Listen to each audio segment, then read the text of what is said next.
again. Take two. Take two. Um, same deal as always. Same deal as always. I had got a phone call and interrupted the feed and stuff like that. So I see this gonna be. It's not gonna be a very long feed and stuff today. So same thing. Q&A. If you have any questions, put it out here and stuff, and we'll try to answer them as much as possible. Um, until then, you guys come in here. Let me know my audio and stuff is good, and I'll go ahead with what happened to me the last couple of days. Well, what happened last week and stuff with my breakdown and stuff. And so, as we had left off, my coolant hose that connects to the air compressor to the fuel system, I had to get a new line and stuff for that. And then, of course, I had to get a new water pump. And so, Monday, the road service guy came out and he got the hose off and stuff, and so we was having okay, Mr. Robbins, thank you very much. What had happened was they ordered the wrong part and stuff. They come out, they get the hose off the truck, try to put the new hose on and stuff. Kind of plan was to get the hose on, get the truck to his shop to change the water pump. And so I was trying to knock two birds out one stone, being that all the coolant was out so there was really no purpose of trying to put coolant back in the truck to change, just to get the truck up the street, just to take the old water pump off and put the new one on, because you have to drain the coolant and stuff again. But they didn't want to do it, and for them to do it, they wanted to tow the truck and stuff like that. So I'm like, I ain't want to go through all that. So they put the wrong hose on and stuff, and so the guy calls me back. He tells me, yeah, okay. After going back and forth with Freightliner, Freightliner kept telling me, hey, listen, you need to look at the part number on the part, because there may have been a mix-up or whatever, So just sure enough, I look at the part, see that it's the wrong part and stuff, so I called the road service guy and stuff, which he was the one that went to get the part and stuff. I'm like, well, what does your receipt say? What does your receipt say and stuff as far as a part or whatever and stuff? And so, he couldn't produce it. And so I'm giving him actually another week. If he doesn't respond and stuff, then I'm just gonna dox him. I'm just gonna dox him and stuff like that. Cause it's not slander if it's true and stuff. So he comes out. He can't provide the documents saying that he bought the wrong part and stuff, because I believe he did it on purpose, right? So anyway, he informs me. He tells me, he said, okay, well, the new part and stuff is coming in tomorrow and stuff, but right now we need to square up with this bill. And so what people need to understand is, anytime anybody does some work and stuff, if you ever have to give compensation for a service rendered, especially a road service, right, then that should let you know that they're not coming back, right? So you need to have a plan B or a plan C and stuff, right? So I paid the guy. I called Freightliner myself and stuff. They shipped the part over there to the place I was supposed to pick it up. Once it got in, I called the cab the next day, which was Tuesday. I went and picked everything up, put the hose on myself, filled the truck up with coolant, went down there to the shop and got the water pump put on, because I didn't know how to pull that tensioner pulley and stuff, I didn't have a tool for the tensioner pulley, otherwise I would have changed that too. But all in all, it took me, so I was down 3 days, Sunday, Monday, and then of course Tuesday when it got fixed.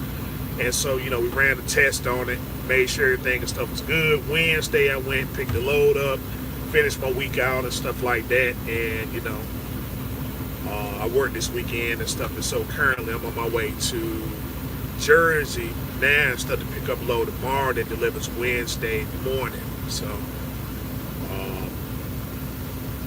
everything else held up the way it's supposed to. Everything held up the way it was supposed to and stuff. And so, another thing is, I guess I wanted to do another I guess I wanted to elaborate a little bit more and stuff, but I'll do that in another video, because a lot of people, I'm receiving a lot of comments and stuff now from people that seem to be upset with me because I went the Lone Mountain route and stuff, right? You know, because I did the video that's getting the most attention now is my 2-year update I did with Lone Mountain and stuff. And so, for those of y'all that been following me, of course, my truck is paid off now, so it's no more dealing with Lone Mountain, period, right? But for some reason or another, just people are looking at the video and they're upset and stuff and saying, well, Lone Mountain is this and that, and they've been ripping me off and this, that, or whatever and stuff, right? And so, when I try to reach out to them and say, well, okay, how did they rip you off? And again, it's no response and stuff. So it's just a lot of people that are trolling for the most part. I guess they filled the application out with Lone Mountain, and Lone Mountain is just turning them down, right? So, they get turned down, and they're just a bad company and stuff. And you go there, your truck gonna get all messed up and whatnot. So it's hey, if you're gonna comment and stuff, then like I said, I mean, give me some detail and stuff about your situation, and we can go into it and stuff, guys. I'm not discouraging anybody, especially if you can go somewhere and they got the stuff that you need or whatever. If you're trying to get a truck, you're in that position of trying to get a truck and stuff, man, and Lone Mountain just happen to be an option for you, then by all means, I tell you, just go with the intention of understanding the situation that you're in. A lot of people want to go and get a used truck. They want to get a used truck because they saying, well, I don't want high truck though. And that's not how you do business, especially for people who don't understand anything about trucking. They don't understand the truck or whatever. They just don't want a high truck note. And a used truck is not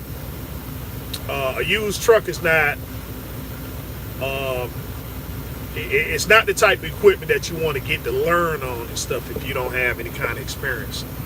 What you got? See how many miles on the water pump?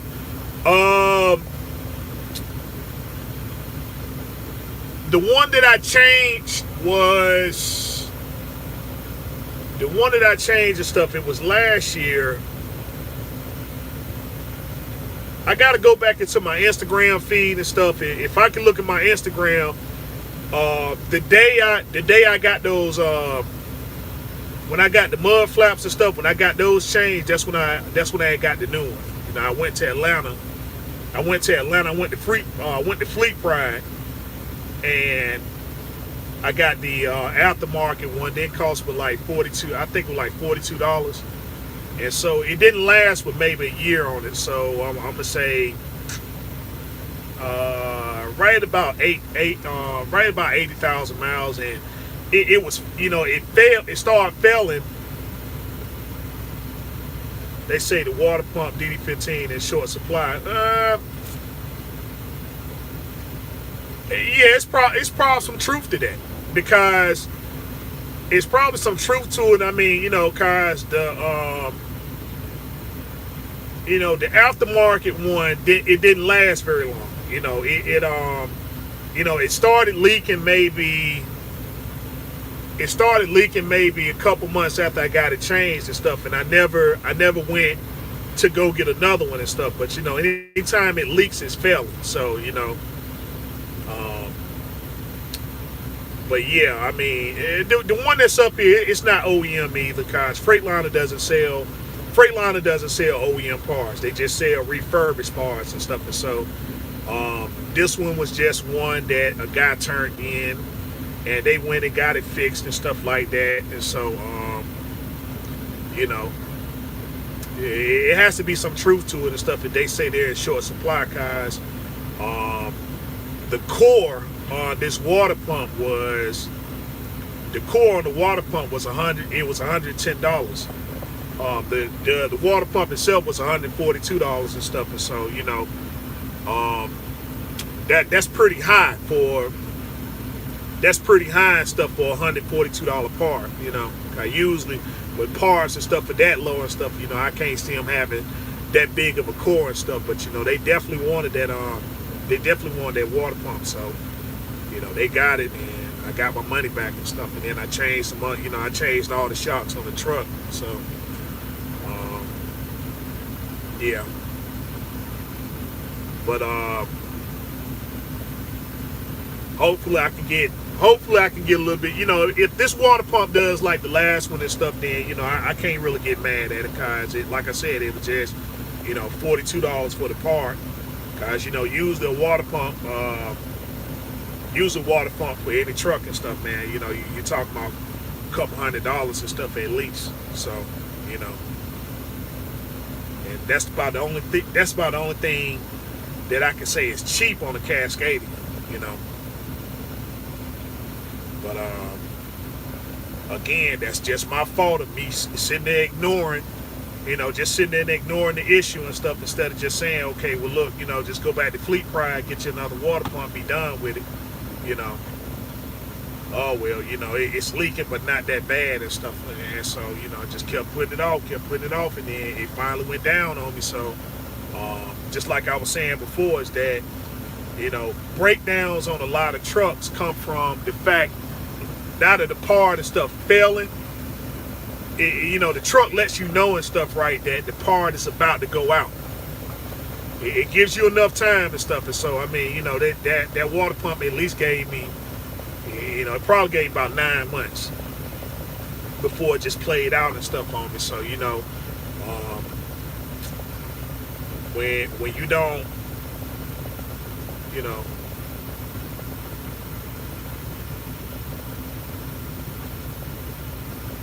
let's see what you got. Do you expect the rates to hold for a while? That's question one. Yeah, the rates are going to hold for a while and stuff, at least for a year. So, guys, you got employment right now is in high demand and in short supply. A lot of people aren't going to work.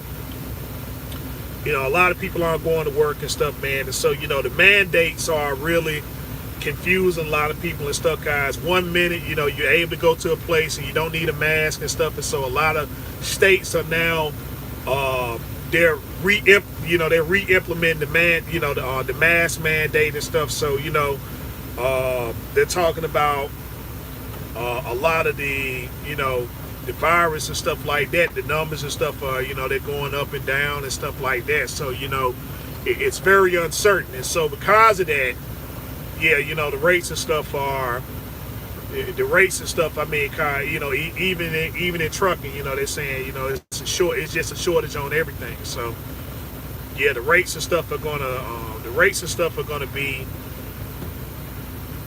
be rather good and stuff like that. I would say until maybe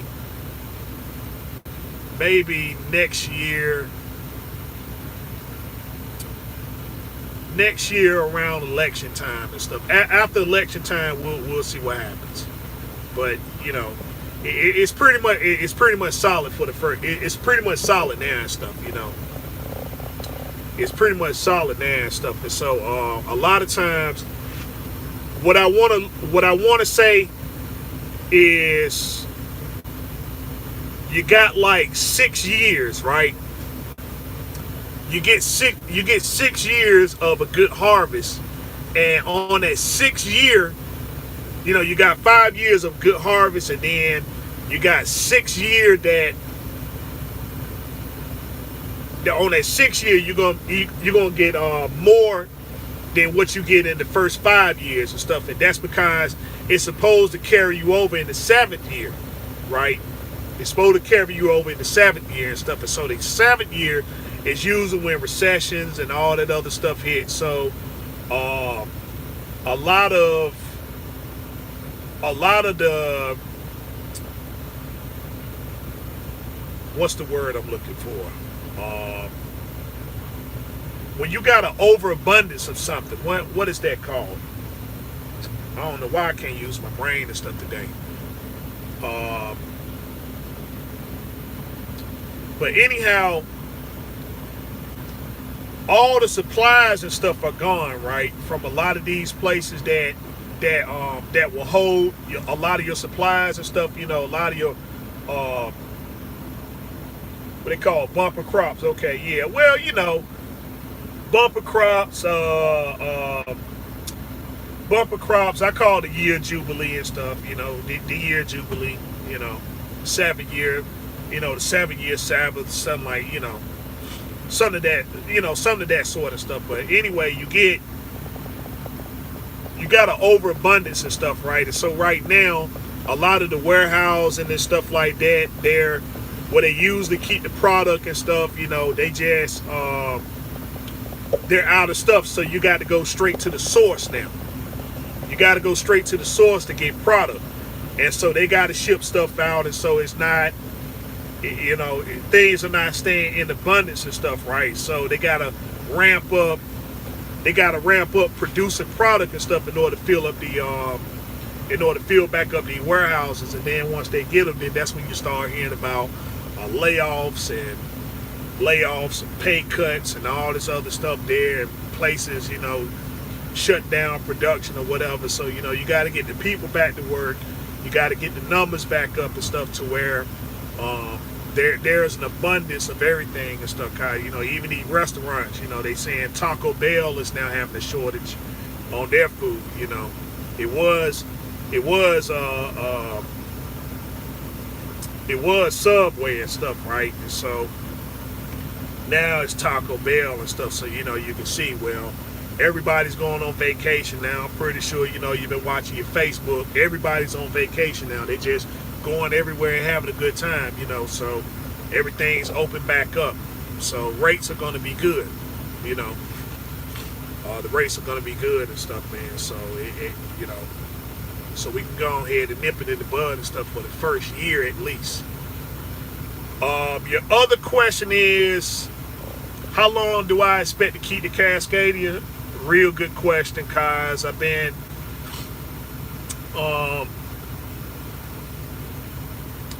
kind of back and forth and stuff, looking at another truck and stuff, particularly W9 and stuff like that. But it's just right now isn't a good time to be buying a truck, It's not a good time to be buying equipment and stuff. So, right now it's just me looking, but the prices are just, the prices aren't making sense and stuff, man. I mean, when you got a 2000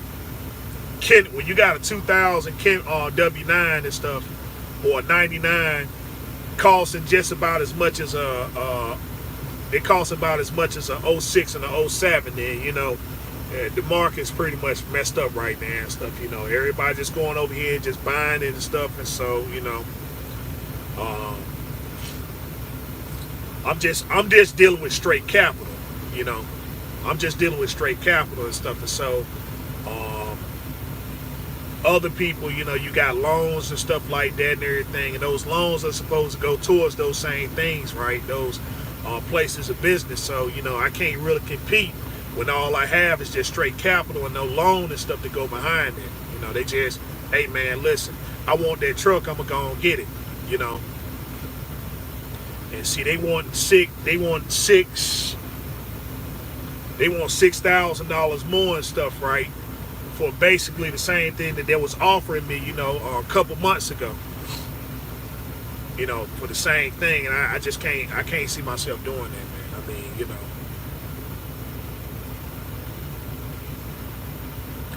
I got no chance. I got to go.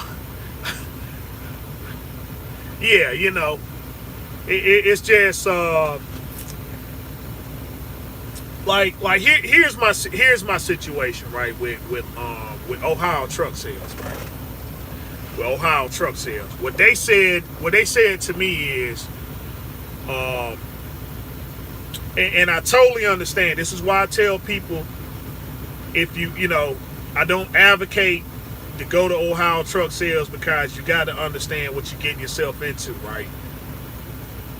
This is for people who like, if you like a W9 and you like a Peterbilt 379 and stuff, yeah, then this is where you go to, right? Because they find them and they all right there. It ain't like you gotta go through truck paper and all this stuff there. But the financing and stuff, let's see, it's hard to hold on to money when you have a family. Well, yeah and no. Yeah and no. I mean, the thing you got to understand about, like, when you got a family, and stuff, right? Don't buy your family. Don't buy your family. You got money and stuff, man. Don't sit there and buy your family. And what I'm saying is, uh, uh, you know, just because you can get it, doesn't mean that you go out there and get it, and they're gonna start loving you. They're gonna start loving you more and stuff. Or this ain't the time to be looking back in the day and say, well, look, I'm gonna get this because I didn't have it and stuff when I was a young person. You know, I wanna spoil my children and stuff like that and make sure that they get the best. This ain't the time for it. This not the time for this stuff, man. Don't impress your family with money. Don't impress your family with money. That money is made for business. That's where it needs to stay, in business. Do what you can while you can for as long as you can, but don't ever try to buy your family and stuff, man. Cause it never works out. I mean, stepfather or biologically, none of those things and stuff are gonna matter at the end of the day.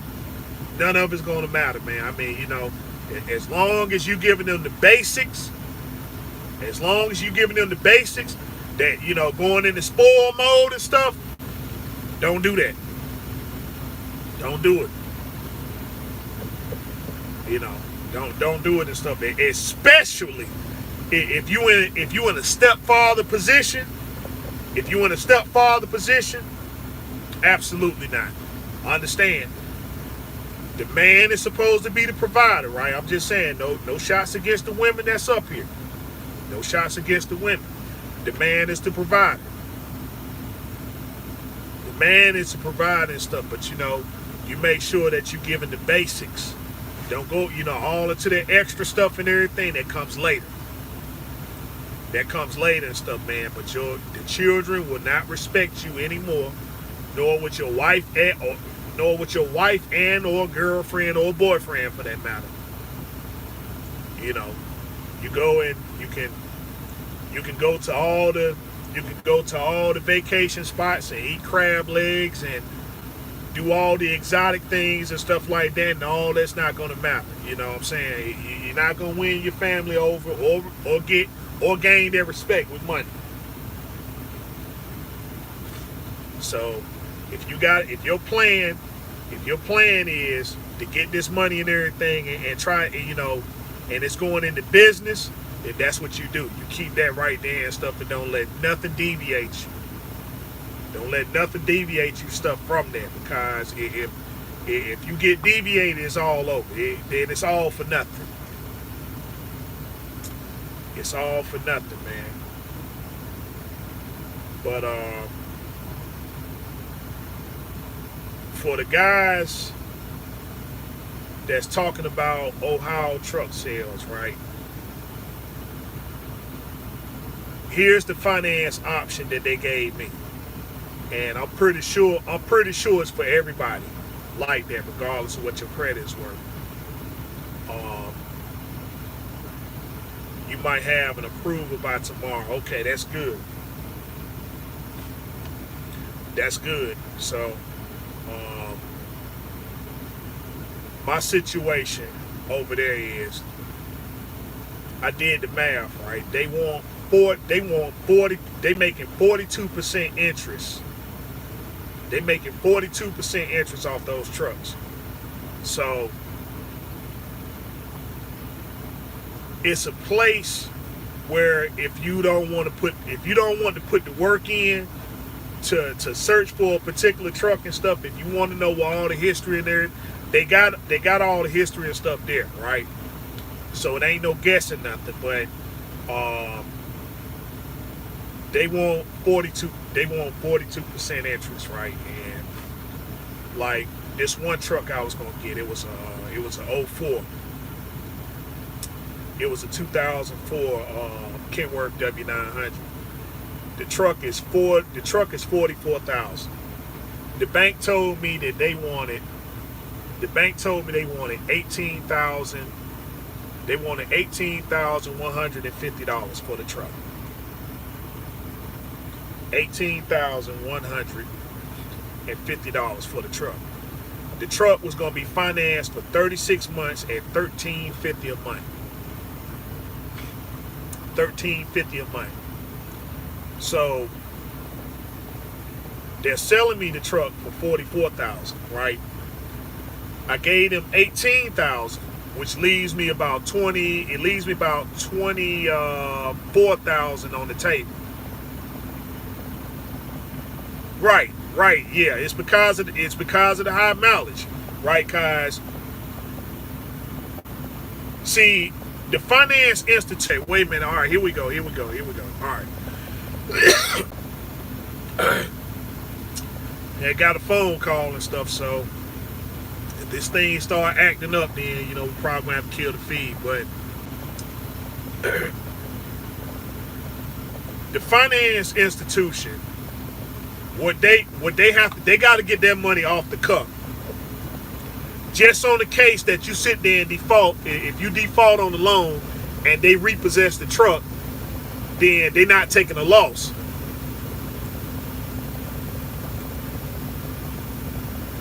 Mr. Turner, no, it is not. There isn't. There used to be one. There used to be one and stuff, but no, it's not. And I'm gonna tell you what.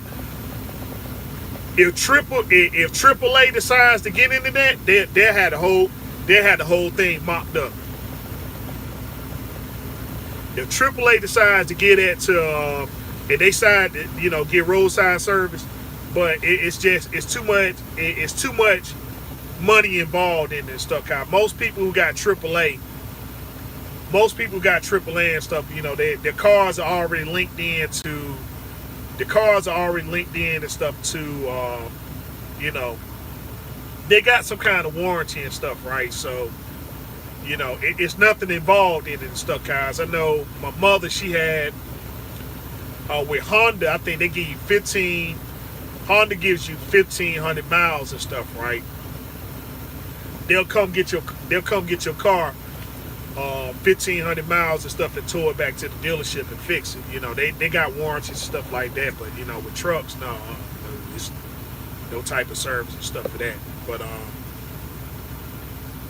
what the banks want to do is they want to get the money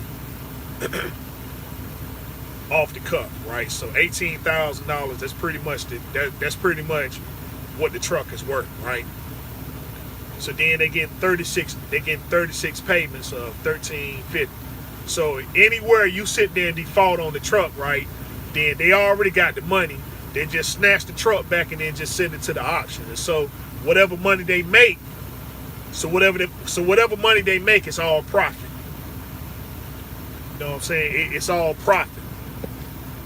So it's not like it's not like, if you got good credit or bad credit, they gonna cut you a break and stuff or give you a better deal. They like, no, hey, listen, we got to get our money just in case. The trucks already got 1 million miles on them.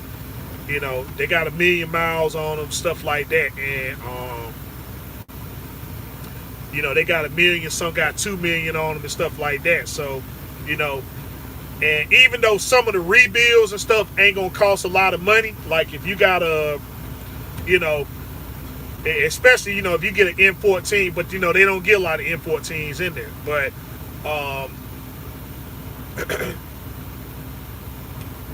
the rebuild isn't it isn't as high as it used to be. You know what I'm saying? Even with a C15. With a C15 and stuff, man, you got guys that will, they'll do a complete platinum end frame and stuff for about $15,000. They'll do a platinum end frame for about $15,000. So you know what I'm saying? It just, it's all on who you carry it to and stuff and what kind of kits you get. But so if you get the truck, then you're getting it with the intention of there's a great possibility you might have to go in some of those trucks and stuff like that. But you'll get at least a year out of them, right? You'll get at least a year out of the truck and stuff. Let's see,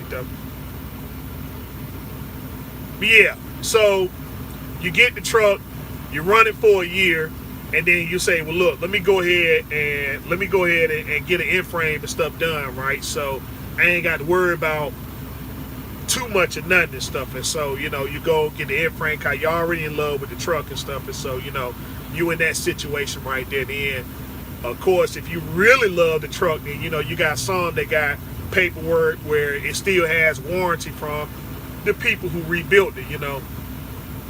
So you can just take it back to them and stuff. But of course, you're gonna be paying some heavy dollars. Kind of them trucks there, they probably want 99,000. That sort of situation there. So I mean, you can imagine what your payments and stuff will be, guys. With mine for 3 years and stuff, right, on a $24,000 loan. On a $24,000 loan, they still want 13.5. So I'm like, you giving them another in 3 years, you giving them 44. Now you giving them 46,000. If my math is correct and stuff, So you got so you pretty much got 68. You got about $68,000 in the truck. You got about $68,000 in the truck and stuff. And so, and that's just in finance and stuff alone. Doesn't mean anything else. So, yeah.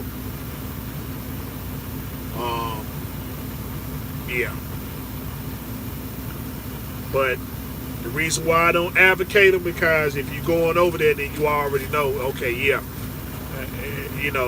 There's no science and stuff to be explained. There's no science to be explained. You just, it's just like it's just like being a car enthusiast. Just like being a car enthusiast. Like, hey, you want to, the R33, the R33s, the R34s, they're legal now. But if you order the car from Japan and stuff, then chances are you're gonna get a clunker. You're gonna get a clunker, and that's what most people do. They go over here and they get the car, and the car comes over here, and they gotta do, all they got is just a car. Now they got to go and get the motor redone and all this stuff there. So they done bought the car. And stuff about $30,000-$40,000, and then you still got to put up $20,000 in the motor just to get it running. But I mean, I guess that's just car society stuff. But for those of y'all that are, if you're Skyline fans and stuff, then for those of y'all that's not Skyline fans, then the Skyline community is not very it's not going very well and stuff. So.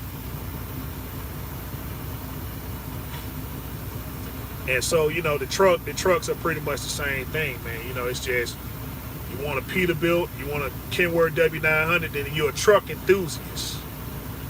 You're a truck enthusiast and stuff, and so you're going to have to pay an enthusiast price.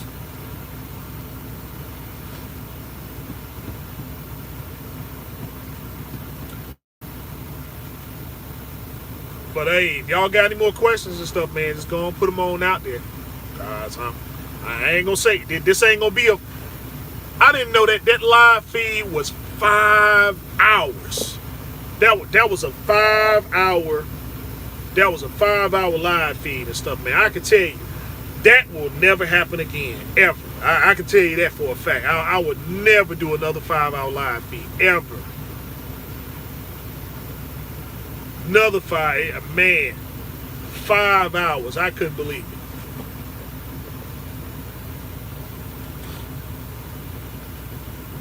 But that's the most watched live feed and stuff, man. That's the most watched live feed. But I'm gonna tell you, I'll be honest, I'll never do another 5 hour live ever. That will never happen.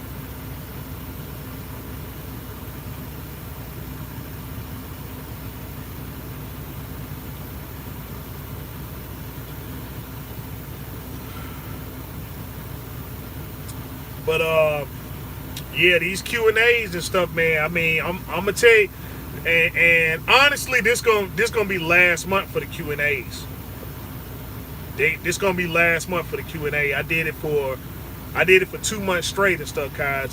This one fella, you know, if y'all can remember back, you know, this one fella decided he wanted to get up here, and you know, I didn't get to his questions or whatever and stuff like that, and so he felt like, oh man, you know, you black YouTubers are, y'all want to withhold information and y'all don't answer questions and stuff, you know, in the live chat. And I'm like, okay. Even though I've given everybody every opportunity, okay, well, I'm doing Q&As and stuff on live feeds, and then not only that, but on every feed and stuff I say, if you follow me and stuff, I tell you how you can get a hold of me. So if you really need help and stuff that bad and stuff, you know, if you needed a one-on-one, which I truly believe he needed, you know, I guess he felt like he would have to pay some kind of money or something like that. When I made that clear that, you know, my consultations are free, you know, my channel isn't monetized, so, you know, for that purpose, if you got any kind of questions or whatever, you know, like I said, put it on out there. But I mean, the second I stop doing these Q&As and stuff, then when everybody goes, man, daggone Rooster, hey, he don't do any more Q&As and stuff on his channel. You got the opportunity. Every single thing and stuff that you need answered. If I can answer it on the live feed, then I'll do it. If not, then I'll just tell you to call me. Hey, Rooster, what are the pros and cons on overvaluing your truck with your insurance company? Okay. All right, real important. The pro side of overvaluing your truck is that in trucking, in trucking, let's just say you buy a cash truck, right? Say you buy a cash truck, or you just buy any kind of truck for that matter, and then something happens, you put an overhaul in your truck. So your truck probably costs you anywhere from $15,000 to maybe $30,000. All right, and then you put an in frame in it or out of frame in it. That means that you added value to your truck, right? Because if anyone sees that you done work to your truck and you got paperwork, then whatever you asking for, guys are usually gonna pay the price. So your truck is $30,000, and then you turn around and put an in-frame in your truck, and your in-frame costs you another $15,000.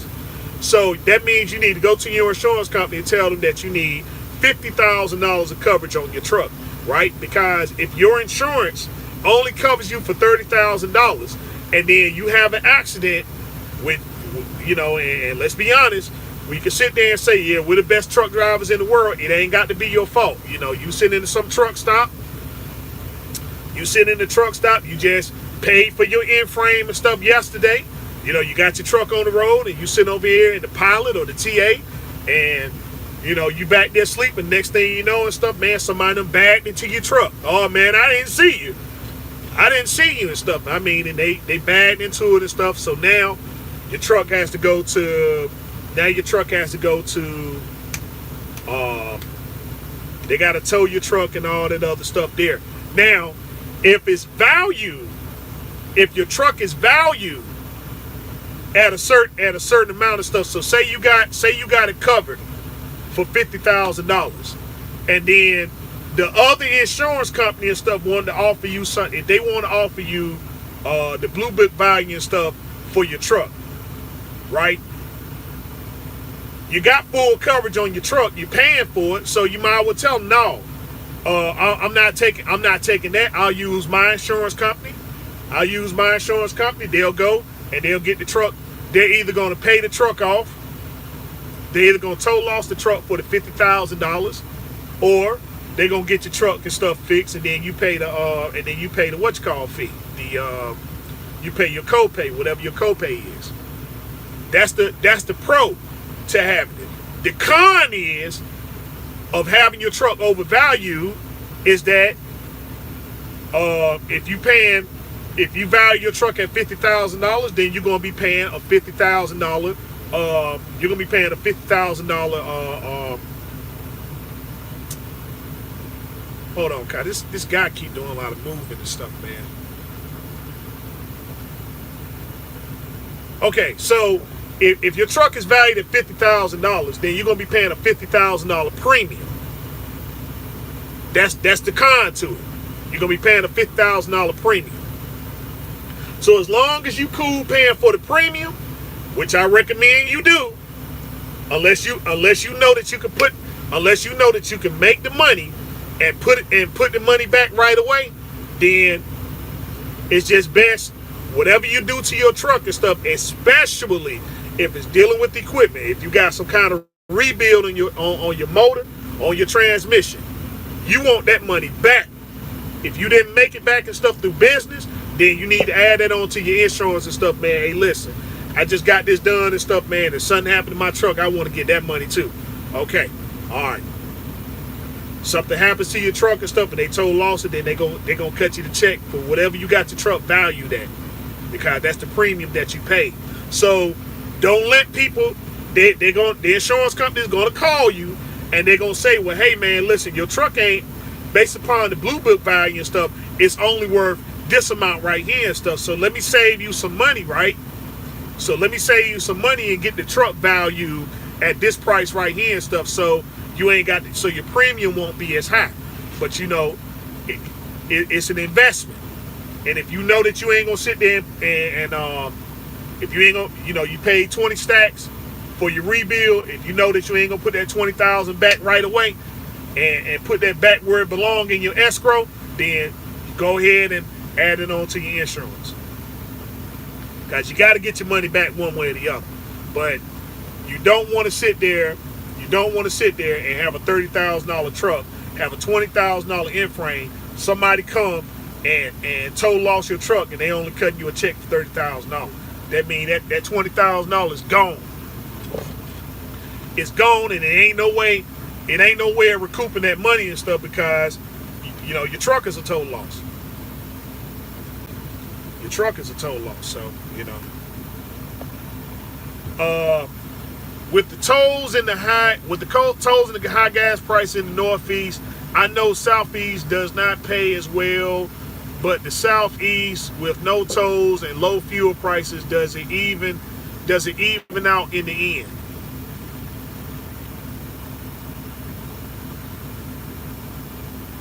That's a good question, Mr. Turner.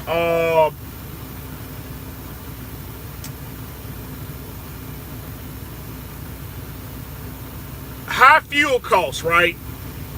High fuel costs should always be an equation, no matter what area you run in, because the difference between up here and in the South and stuff may be a couple. It may be a couple cents and stuff. Might be 19 cent. It might be 19 cent. It might be, it's a few cents, right? But the average is going to be the average, cause if you're a master of the area, right? Cause I know it's places I can go to and stuff. I'm still getting. It's some places I go to and stuff, man. I'm getting diesel fuel right now at $2 and I'm getting it. It's one place I'm getting it for $2.87. I'm getting it for $2.87 up in the Northeast and stuff. So, the second place is $3.09. That's the second. That's the second lowest place. So, if you look at that and stuff, right, then that's what some of the places down there in the South and stuff are paying on the average. So, fuel costs is whatever the fuel cost and stuff is. That's going to always be an equation, no matter what it is. The tolls and stuff, yeah, they can play a factor too, because most of your expensive tolls and stuff are over here in the Northeast. But never forget, like, you got I-90, right? You got the Indiana toll, you got the Indiana Turnpike, the Ohio Turnpike and stuff. Those roads and stuff, they can get expensive, but a lot of freight that's coming from the Northeast that goes to the Midwest doesn't pay a whole lot, And if you hook up with the wrong people and stuff, man, you still, some of that stuff ain't paying a dollar amount, before the fuel surcharge. So, the Pennsylvania Turnpike and stuff is probably the second the second highest highway that you can run in the Northeast to the Midwest. So uh, uh,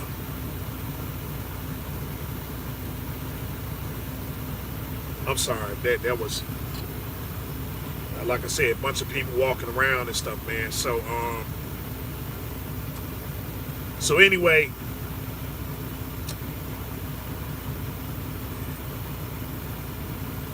the the rates and stuff are mostly determined and stuff on the comfortability of the area, because a lot of people don't run them.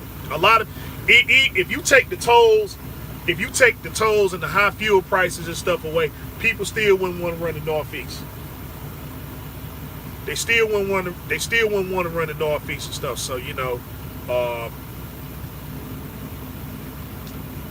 uh, does it even out? Not really. You're gonna make more money running up here and stuff than down in the South and stuff. So and especially the seasons and stuff, like right now and stuff. Well, in the wintertime, that's when the rates and stuff are especially low in the South, because everybody, we ain't got to worry about snow and ice and all that stuff there. Consistency of you got an overabundance of freight and stuff down there, that sort of thing. So overabundance, that means you got a lot of trucks and stuff in that area. So no, it doesn't even out. You're gonna make more money. You're gonna make more money in certain areas and stuff, and so the Northeast just happens to be the highest paid area of stuff that you can run.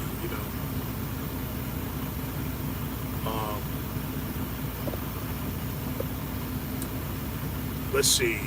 So even if I have my truck valued at $140,000 and I flip it over, they're gonna cut you they're gonna cut you a check for, Mr. Roberts. So whatever you got your truck valued at, that's what they're gonna cut you a check for. That's what they're gonna cut you a check for and stuff. It's not. A lot of people talk about depreciated value and stuff, but the only reason why it's depreciated is because you decided when the premium went down, and that's why you always have to check your premiums.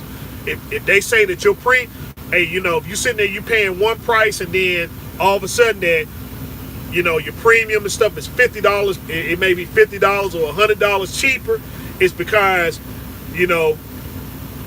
they added on the depreciated value in the truck, and you just say, okay, yeah, I'm cool with the new premium. So where your truck may be valued at $140,000, now it just might be valued at $100,000. But you saying, well, daggone, look at all this money I'm saving.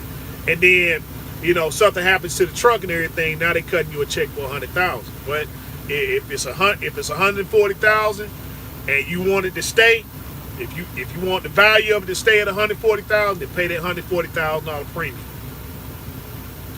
And something happens to your truck, that's what they're gonna cut you a check for. So not necessarily the people who did damage to your truck and stuff, but your insurance company. So it all depends on which way you want to go. So minus the copay, and stuff, that's yours.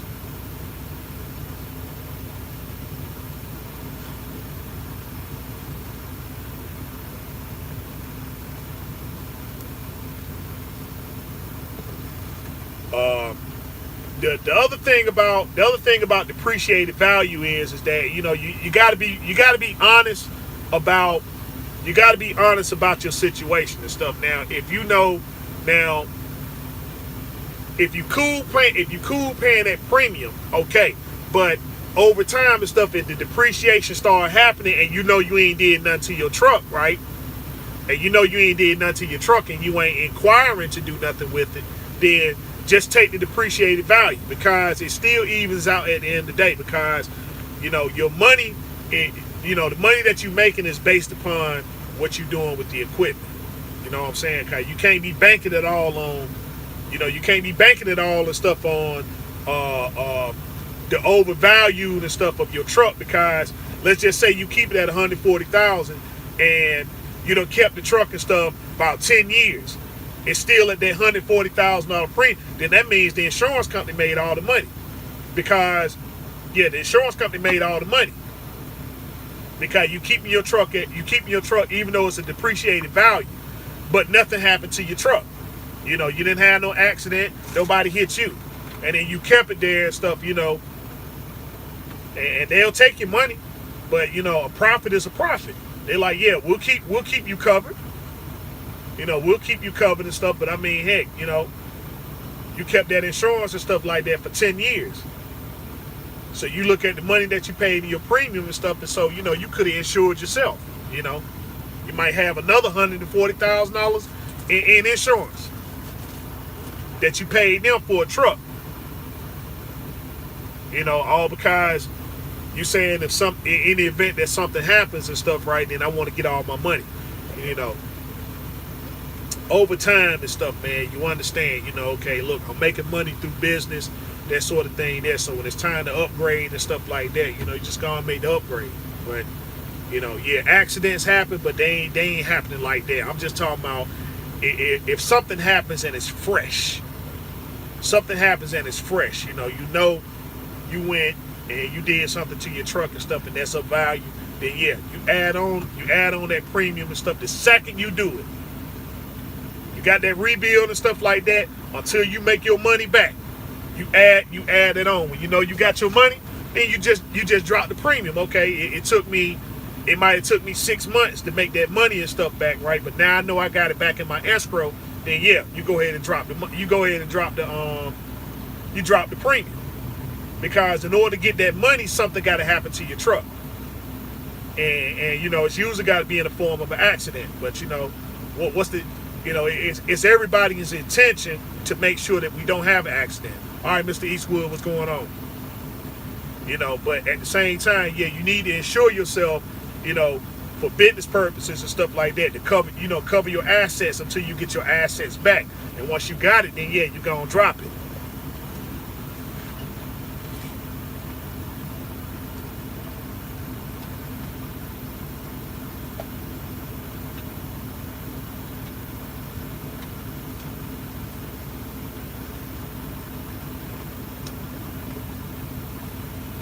Remember DL had said something in that last feed and stuff, man. So to answer his question, no, I'm not. I understand. I understand there's a lot of women. There's a lot of women in trucking. No, I'm not trying to wipe none of them up. I remember my supposed wife drive trucks, and I ain't trying to wipe her up, So.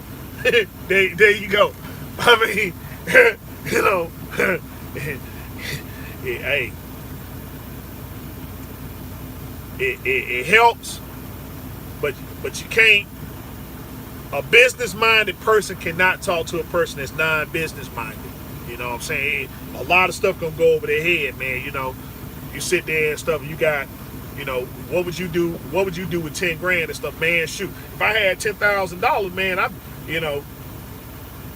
buy $10,000 worth of stuff that ain't business related and everything, and so now I got to make my money back by getting out here and get on the grind. When a person understands, well, shoot, you a business person, okay?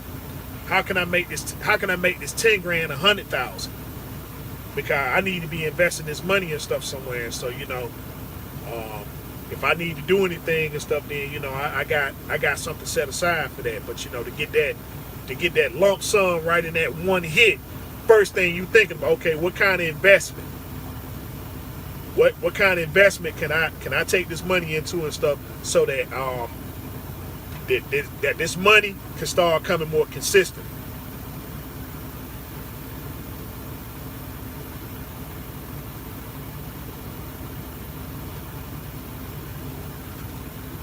So that's the thing there and stuff. I mean, shout out to her. But you don't be married to a man that done been through all these lease programs and stuff and done got robbed blind and stuff. And there were times where I couldn't even get bills and stuff paid, cell phones getting cut off and stuff, man. All time. I mean, it got bad. It didn't get brutally bad, but it got bad, But being through all those situations and stuff there, you don't turn around and get your CDL and get into that same program, right? Just to say, okay, you must have did something a little different. You know, just to turn around now and stuff, and I can tell you everything I did wrong from start to, oh man, I would never do that again, you know. And now I'm on a whole new level and stuff, you know. Okay, well look, I did the lease program thing that didn't work, but in the midst, I found out what my mistakes was, fixed my credit, saved up my money and that sort of thing there and stuff. I got different type of accounts for different things and stuff, and you get firsthand knowledge at that and stuff, and you saying, okay, well, I'm gonna be an exception to the rule, and I'm gonna be an exception to the rule and go over here and get into a lease program and train people, and I ain't got a year's experience. And stuff, so you know, I ask you certain questions. What's the difference between DPF and DEF? Your last girlfriend felt like a lease contract. Well, you know, hey, it's you know, hey, I mean, we gotta be truthful. We gotta be truthful about our situations and stuff, man. And so, you know,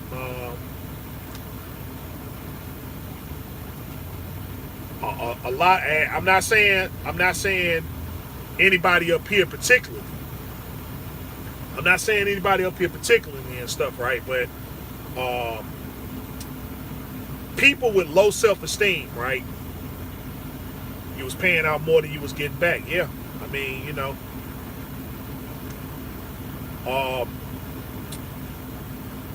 If you got low self-esteem, man, you shouldn't be dating.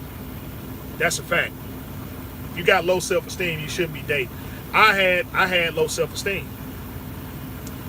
And stuff. That's why a lot of the women and stuff that I chose,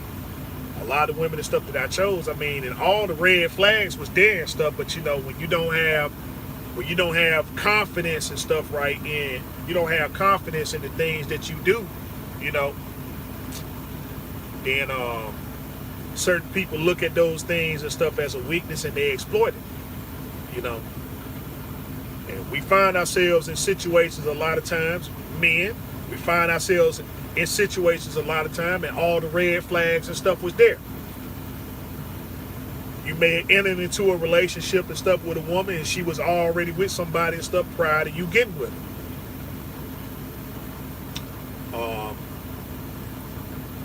You sitting there, and you know things are not evenly yoked. Which is one of the biggest problems and stuff that men have, is that, don't get me wrong, men ought to be providers.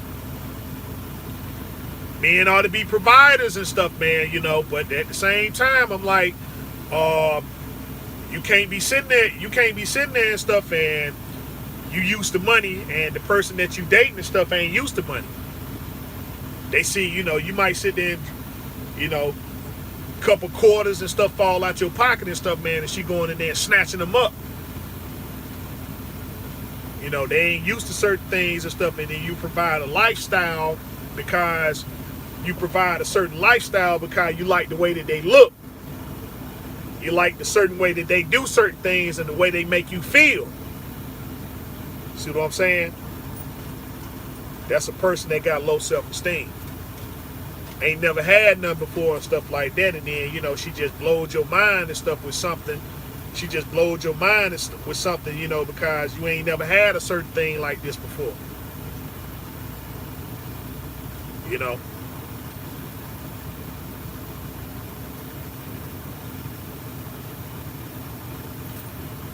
But you know, you think that's to say all and be all and stuff, and then when you start talking about things that matter and stuff, like, okay, look, we trying to do some building, right? So we need to, you know, hey, I want to move out this apartment and stuff because I want to get me a house. I want to own me a car. I want to own some land, some business and stuff, and they start going over folk heads, kind of like, well, daggone. Well, hey, what you gonna do for me? When you been doing it, you know, you've been making it rain and stuff like that. You've been making it rain, no problem. And now all of a sudden, now all of a sudden and everything, you getting tired of that and you want to slow down and stuff. And, I think you should go over there and do your thing and stuff, and I'm going to go do mine, and it comes at a cost. Look at Dr. Drizzy. Dr. Drizzy and stuff, man. You got to sit there and pay $3.8 million annually. $3.8 million annually and stuff, man. I think he got a net worth. Let's see, Dre got a net worth of $800 million. $800 million, and $3.8 million and stuff got to go to. It's got to go to his wife for 20 years and stuff, man. I mean, she's not a bad looking woman, but what was her net worth? What was her net worth? See what I'm saying? I mean, you got one person making money.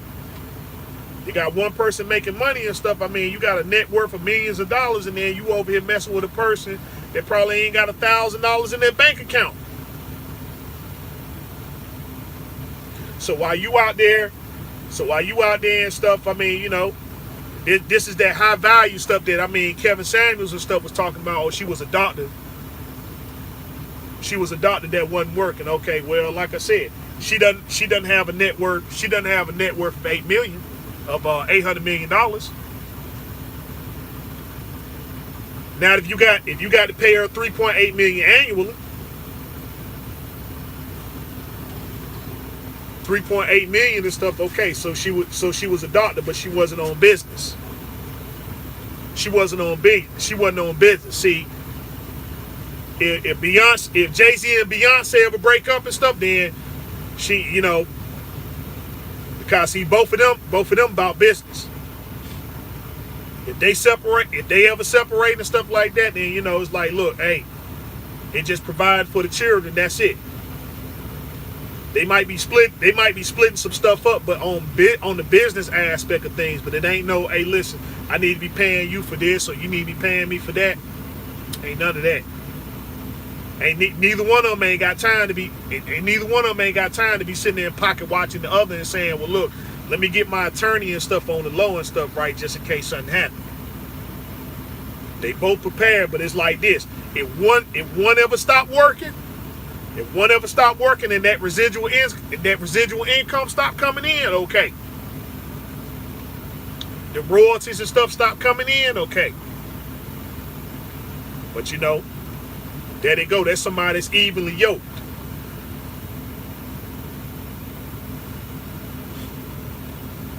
And I'm not saying, and listen, I'm not saying that you should find a woman with money. You should find a woman with money and stuff. I ain't saying that. But women who have business ambitions and stuff are not very satisfying to men. Let's keep that real too. Let's keep it real. Women who have business ambitions and stuff like that, they ain't giving you all, when you go to your bedroom and stuff like that, you feel unfulfilled for some reason.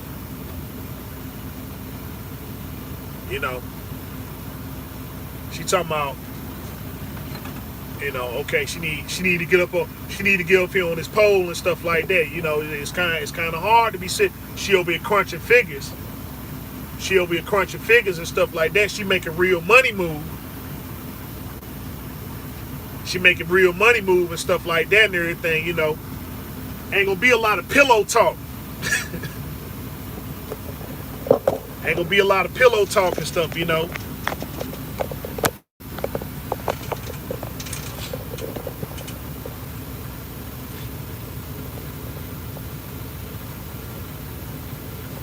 you need to understand what you're signing up for? Yeah, absolutely. I mean, I'm gonna tell you, men are some of the most irresponsible.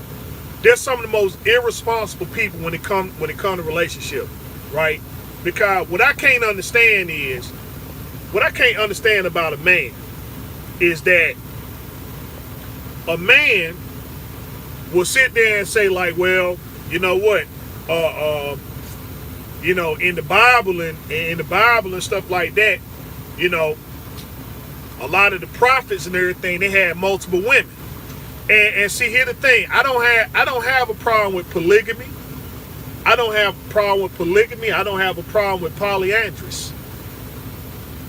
I don't have a problem with neither one of them, because I seen the responsible side. I seen the responsible side of men having multiple women, and I seen the responsible side of women having multiple men.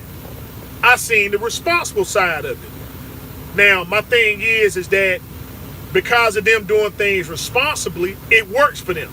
But for somebody who's not responsible, who's not looking at the business aspect of things, a lot of this stuff go over your head.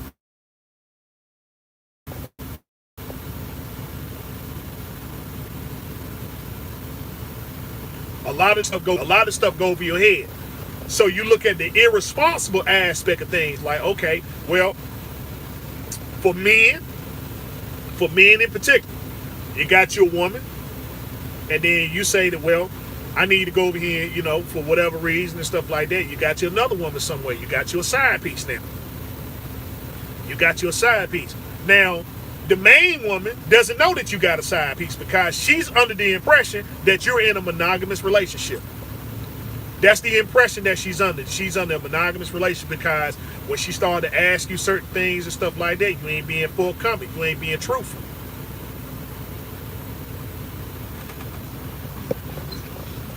Okay, and it's interesting that you say that, because I'm gonna break down that science too.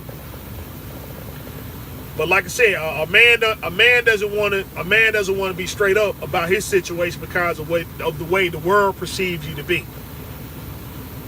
The way the world perceives you to be and stuff, which they're correct for somebody that's irresponsible. But you see, you like this woman and you want to be with her so much and stuff, right, that you fail, but you don't want to tell her and stuff about who you are by nature. You saying, well, look, you know, hey, I'm a man and stuff. I'm not promiscuous. I'm not promiscuous and stuff, but for whatever reason, you put your responsibility down and let stuff be what it's going to be from the beginning. And if the woman doesn't want to partake in that and stuff, then you was being a man by being straight up and saying, before this whole relationship thing even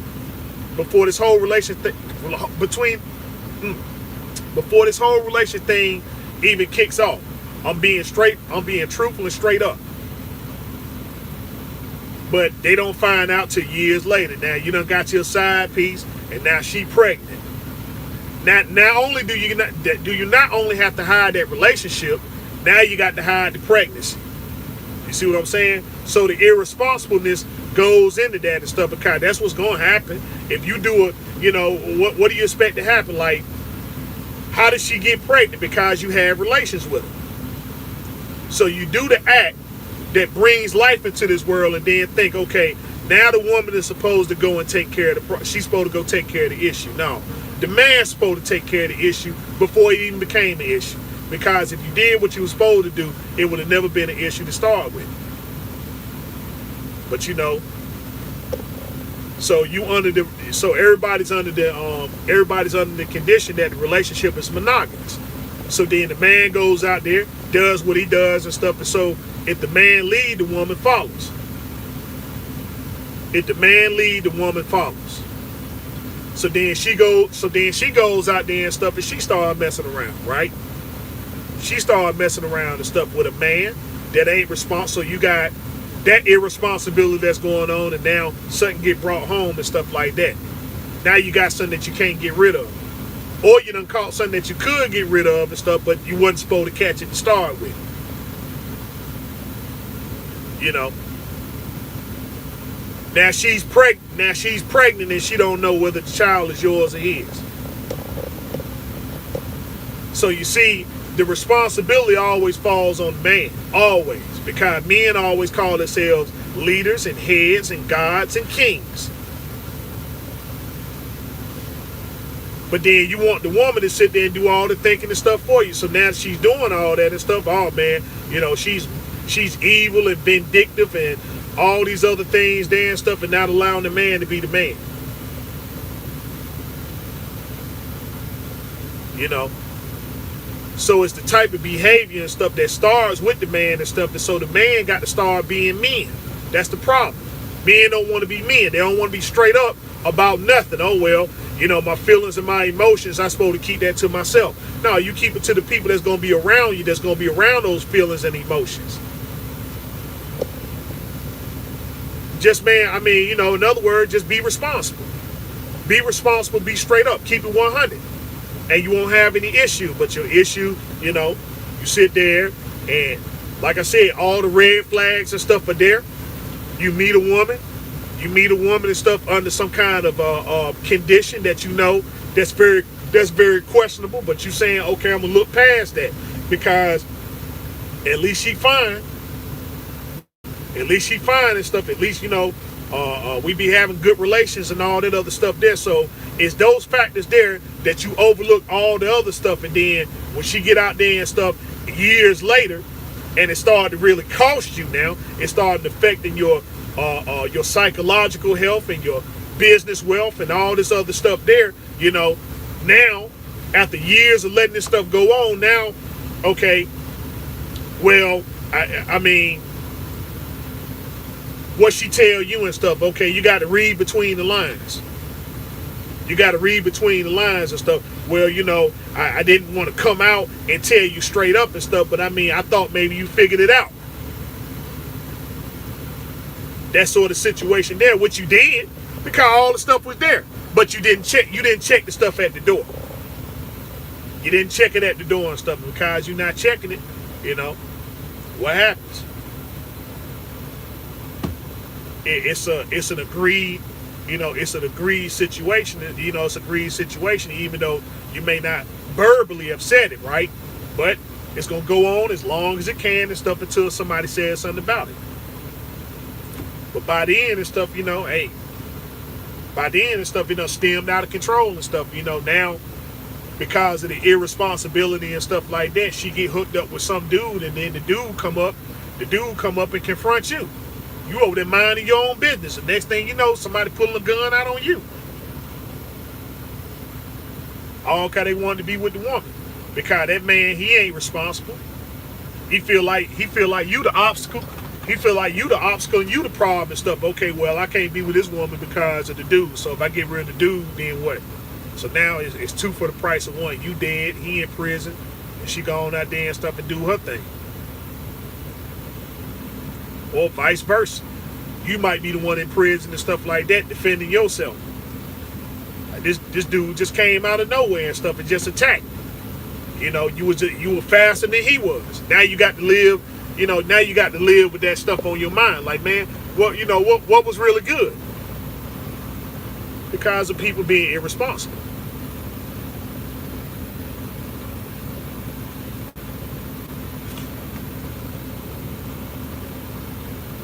You know, your relationship started on Instagram, and you start flying out. You gave her first class tickets and stuff like that. It took her to all, you know, wine and dine and all that stuff, and then now y'all finally became a couple, and then now y'all a couple. You want to cut that out. You want to cut that out and stuff, man. Competition is fierce. If you're doing it with her and stuff, then hey, she gotta protect her interests and stuff, because you're doing it with her. You can easily do it with another one.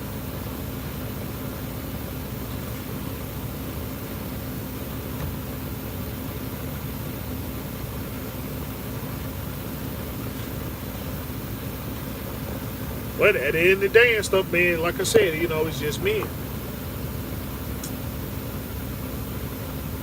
Let's see, do you need to understand what they, hold on, K made another one. Let's see, that's how it's supposed to be. You're supposed to get money.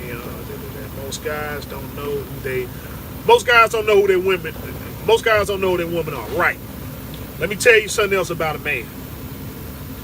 And stuff. And see, men, we got to get out of this. We had this conversation and stuff before. Now, men will sit there and get mad. And stuff, right? Like this whole like the whole trans thing, right? they had this conversation about this trans thing and stuff. And so, see, this lets you know the type of caliber of men that you're messing with. Now, a man will sit there and get mad at a trans person because they found out that they had relations with a person that's trans. Now, it's the job of the man. It's the job of the man and stuff, right, to always take care of yourself and be careful and ask questions, which takes time and patience, which men, for some reason, don't seem to have. Hey, you meet a woman and stuff that, you meet a woman today, by this afternoon and stuff, y'all in bed together. Then all of a sudden she get pregnant and stuff and like, oh man, I got a crazy baby mama. Right, because you didn't take the time to get to know this woman.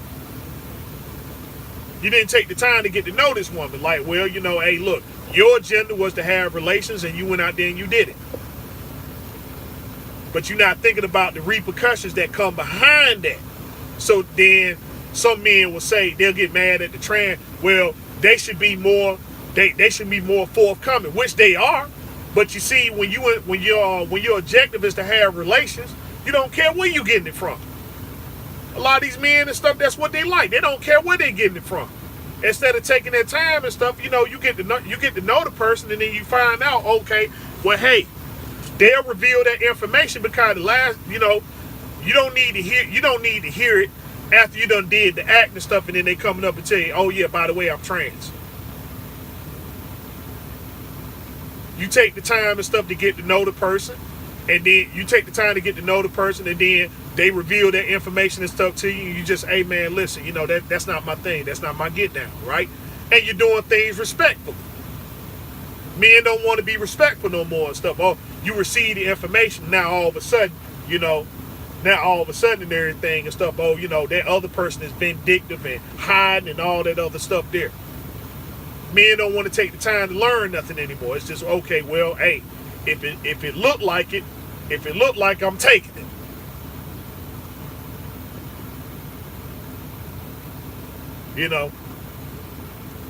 You want a Ferrari, like I said, you want a Ferrari or a Lamborghini or something like that, you're going to take your time, you're going to go over every little part of the car and stuff like that. Okay, the seller and stuff, okay, man, hey, listen, what kind of car is this and stuff, and, even if you got to start Googling stuff up, like, okay, well, all right, yeah, that's an official part. No, they ain't. Wait a minute, hold up, and now you done bought a fake car and all that stuff then and all, Just like anything else, you want people to keep it 100. Okay, then.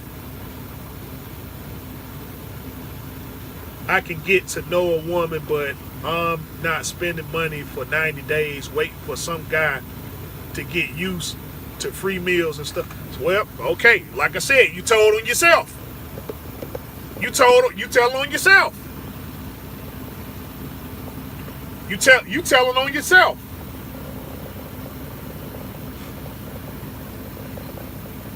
You see what I'm saying? Because here's the thing. We not doing that now stuff, and how's that working out for us? How's that working out for us? Are we winning or are we taking L's? With us doing that right now, are we winning or are we taking L's? Because my thing is, I want to win. I want to win.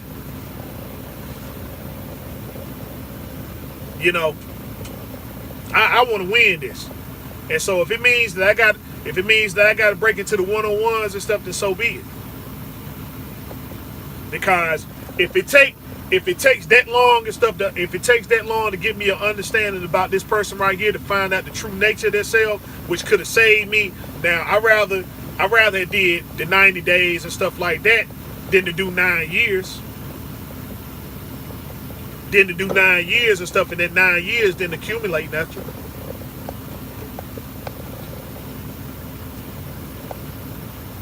You did 9 years, you did 10 years. Some of you did 20 years and stuff, and you unfulfilled. Right. And you know who fault is that? Black men.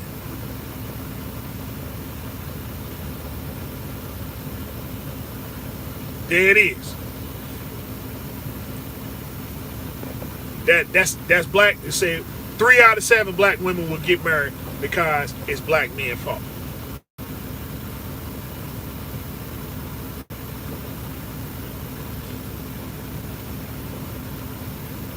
Remember the man leads. The man leads. The man is the leader. He's king. He's God.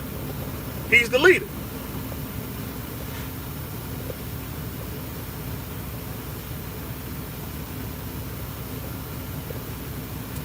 You leave issues over here incomplete. You leave issues over here incomplete and feel like, okay, well, I'm gonna get my fulfillment and stuff somewhere else. How's that working out over there? How's that working out over there? Because I don't see no success ratio any higher. Let's keep it real. I don't see the success ratio any higher over there. We done lost touch.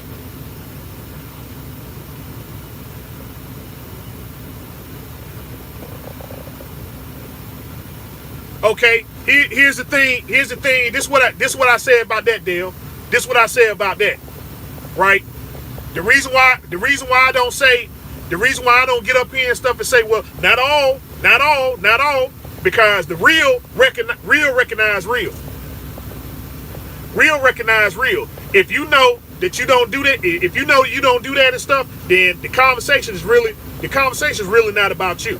We're talking about things collectively, right?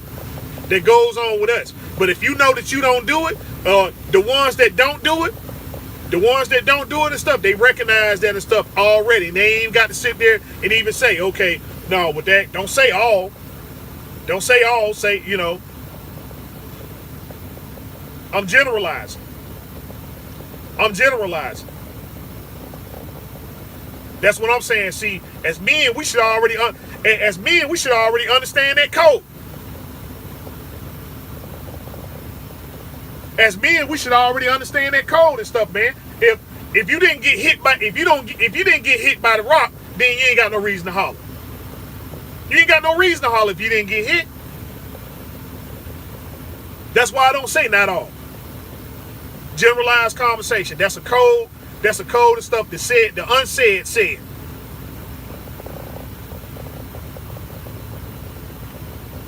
No, some of these women are not ready for marriage. They are too independent. Okay. All right. Well, see, here we go. All right. I'm gonna tell you how you get the independent woman.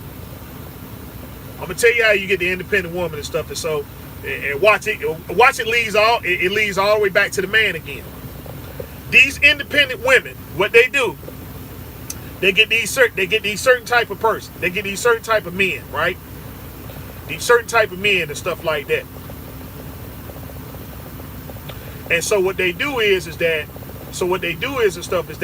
now they're put into a situation and stuff, they get pregnant, right? Because they want to talk about single mothers, because that also runs in conjunction with independent women.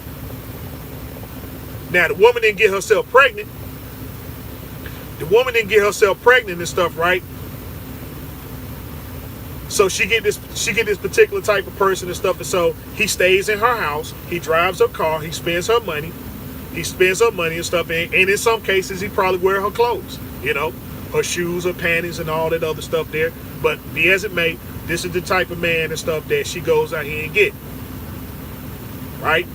So she puts up with it for whatever time and stuff like that, and the attitudes and stuff that come with this particular man and stuff like that. You might get him a few side women and go out there and get some more women pregnant.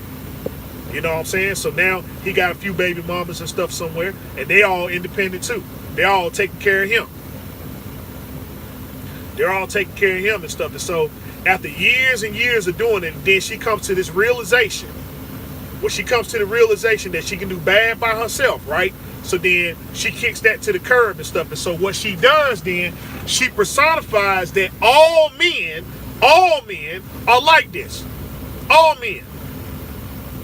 Now, meanwhile, the man, not the boy, the man That was the lane. The one that was thinking about business, the one that was thinking about being a provider, the one that was sitting there making a conscious effort and stuff in every single thing that he did to understand that the acts that he participated in and stuff, right, there are consequences behind it. The one that understands and stuff, man, from a social, economical standpoint, that he's not prepared for certain things and stuff, so he doesn't participate in certain acts. He got to have certain things and stuff together. That's lame.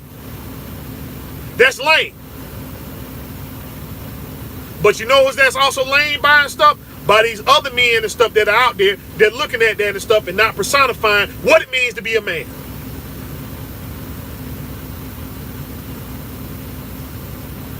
So she takes that and stuff and then say, oh well, that's the complete aspect of the man. Because if you ask the independent woman and stuff, right, what it doesn't mean, what is the man doing stuff? Everything that I described and stuff, that's what she gonna say a man is. Oh well, a man is a dog and stuff. A man will sit there and do this and that or whatever stuff. And the thing is that she supplied that. She did all that and stuff for the man. But the thing is that she is not the one to blame. It's the man that's the one to blame. Because when do men sit back and allow these type of things and stuff to happen? I understand. Okay, well, I didn't have a father in my life.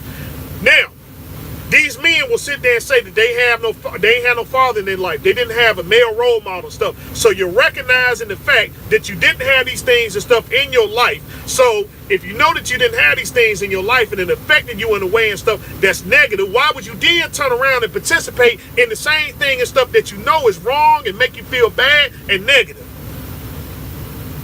Somebody molested me and stuff. So somebody molested me and stuff, and you know how that felt. You know how you. So the thing is, instead of trying to move away from that, understanding that it was a bad and traumatic experience and stuff that you went through, you'll say that justifies me to go out here and molest and do and do these other things and stuff to other people, even though you recognize it. That is wrong. Men are escaping the fact that they don't want to be men. And it baffles me so much and stuff because you're looking for leadership from who? If you are the head, you say that you're king, you're the head, you're God, okay. But then when you're put into a position of leadership and stuff, you're the one that's submissive. Okay, well, the woman does this, that, or whatever. You're the man. You change the aspect and the environment of everything that goes on out here. Because everything that goes on and stuff, everything that's edifying is edified by the man. You don't like certain images and stuff that's out here, that's fine. We as men collectively come together and say that, you know what, that ain't going down no more. Okay, we ain't interested in that no more. And guess what? Things gonna stop. You can participate in whatever it is and stuff, but if we are collectively coming together as men and saying, man, law, you know what?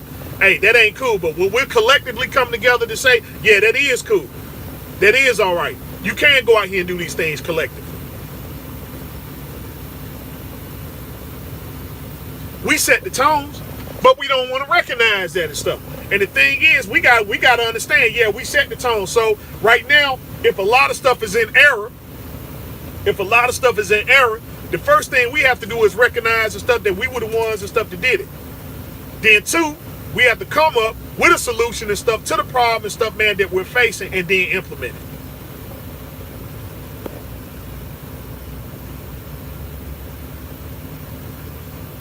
Most single black men don't have kids, right? I don't have any children.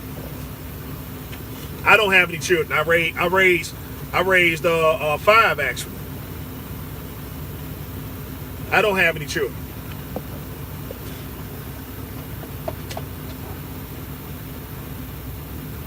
But you don't think that the women and stuff that I mess with and everything didn't sit there and talk, they talked about children, talk about having kids.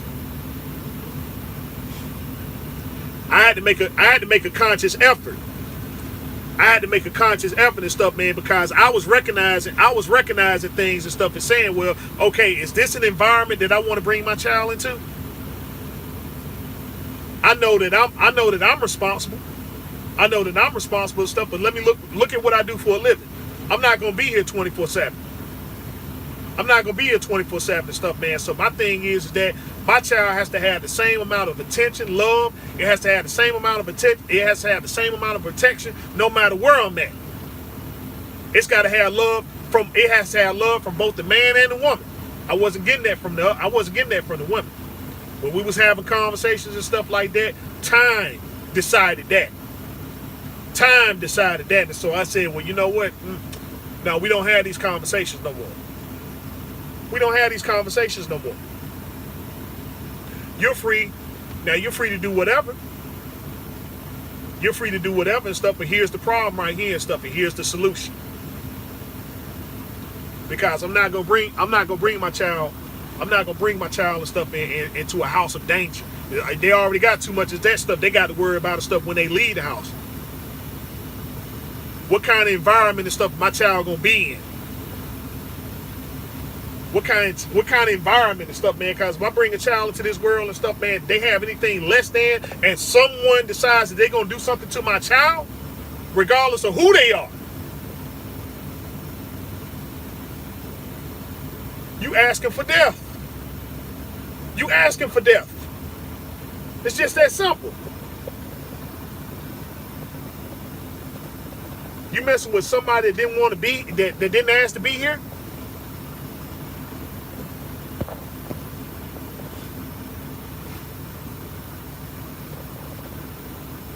Right. I mean, yeah, I can tell you the stories and stuff all day long, about, being a stepfather and stuff, man. I mean, that's a very, it's a very unappreciated position.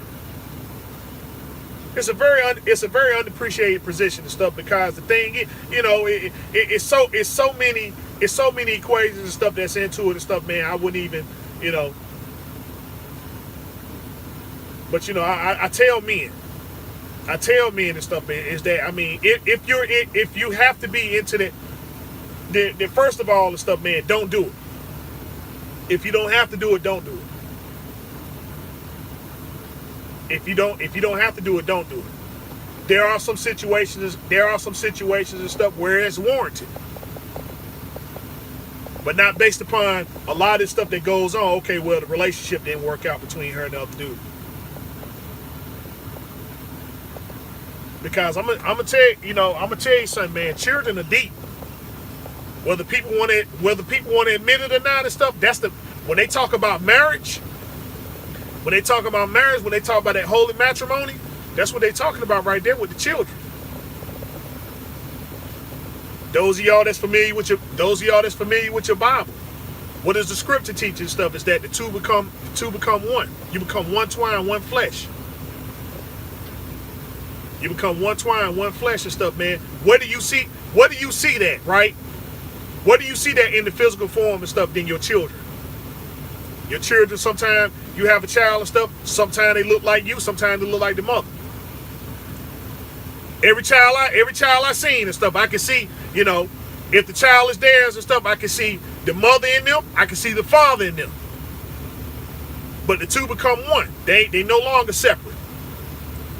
And the thing is that you are that child's parents forever. It doesn't matter what happened. Even in death. Nothing breaks that bond.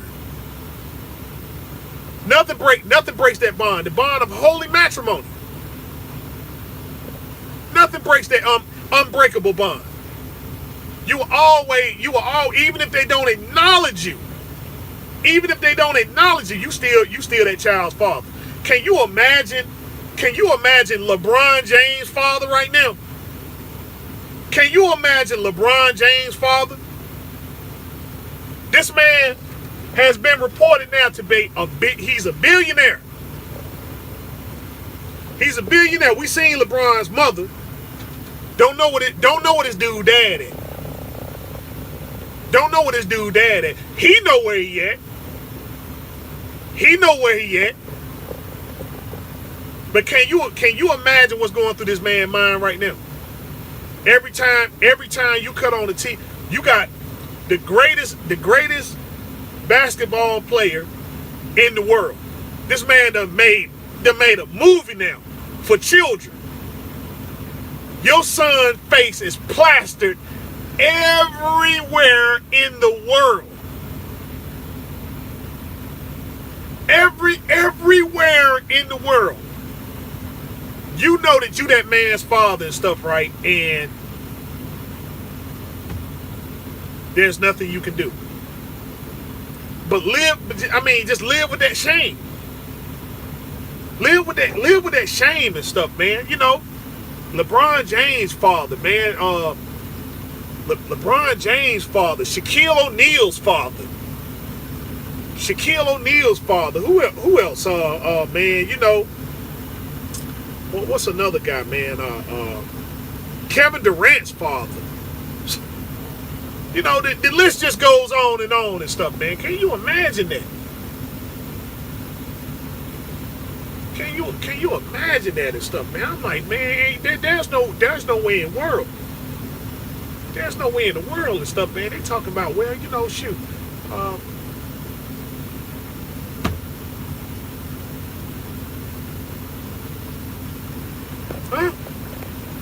Two female step kids. They are grown now, 23 and 26. I got three. I got three and stuff. I got one 20, 22, another one 20, another one 18.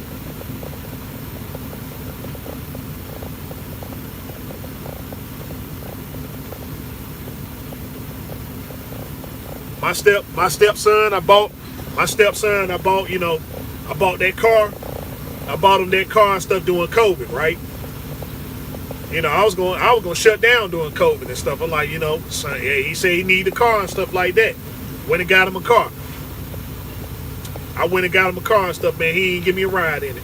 First, you know what he did when he got that car? He went to his daddy's house. He went to his dad's house.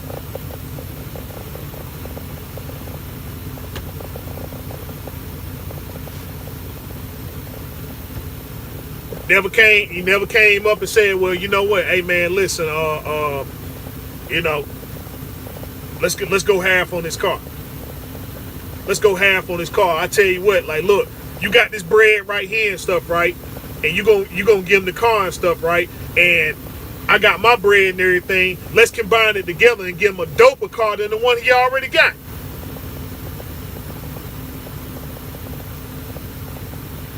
I'll work with a man. I'll work with you. I'll work with you. If you talking about doing something for the child. You talking about doing something for the child. Yeah, I'll work with you. Wasn't none of that. Shoot. Went down there and stuff, man, every single day.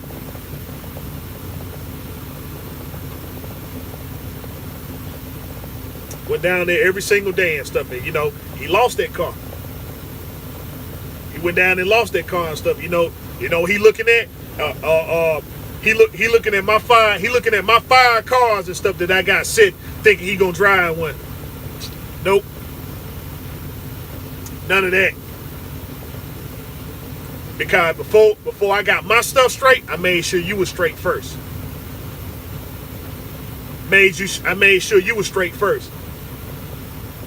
You know what I am now and stuff? Oh, I'm all types of MFers. I'm all types of MFers.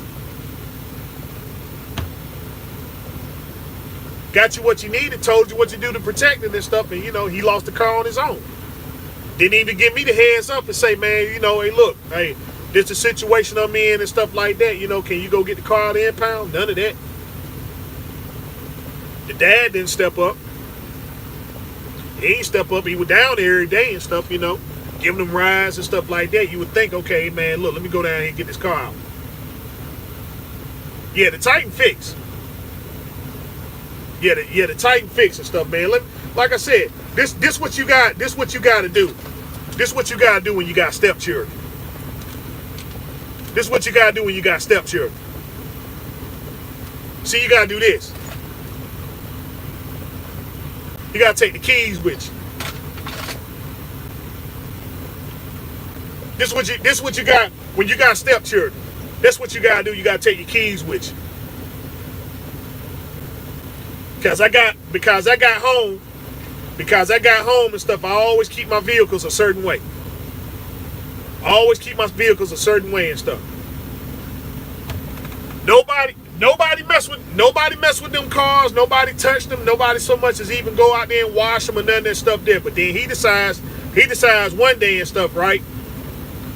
I get to the house and everything. I see my car parked. I always got my car bagged in and stuff, right? It's faced another way.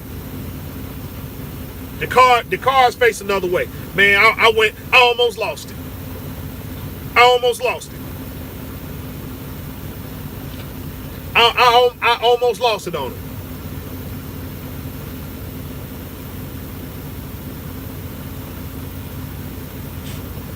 You got your own. You got your own, or you had your own and stuff. I got yours first before I got mine. I got yours first before I got mine. And I got you what you wanted. I ain't just get, ain't nothing like how I was when I was growing. You got whatever it was. You got that hand-me-down and stuff. My first car. My dad gave me an 85 Lincoln Town car. A 85 Lincoln Town car. Bro, I was getting pulled, man, I was getting pulled over every day. My dad gave me that car, 85 Lincoln Town car. That was the car and stuff he decided to give me. I was getting pulled over every day. Every day. They was waiting on me. Every day. Cause they thought I was some kind of kingpin. Then what make it worse, and stuff, my dad, when you got those herbal essences in your car, that's a hard thing to get rid of. That's a hard thing to get rid of and stuff. So man, you crack the window down, it doesn't matter how much air fresheners and all that stuff you put in there, you still gonna have that little herb smell. Still gonna have that herb smell. Every day I was getting pulled over in that car. They looking at me and stuff, man. What a 19, you know what I'm saying? Just being profiled. Just being profiled. That was my mode of transportation. That was my mode of transportation. I'm like, man, shoot, now you sitting over here 20 years later driving a BMW. I'm like, man, dude, hey, don't know, man. They don't understand is that it was a working force and stuff. It wasn't you. They looking at you and thinking that you up to something mischievous and stuff and don't understand. Hey, look, it was another working force that was behind that. It's another working force behind that.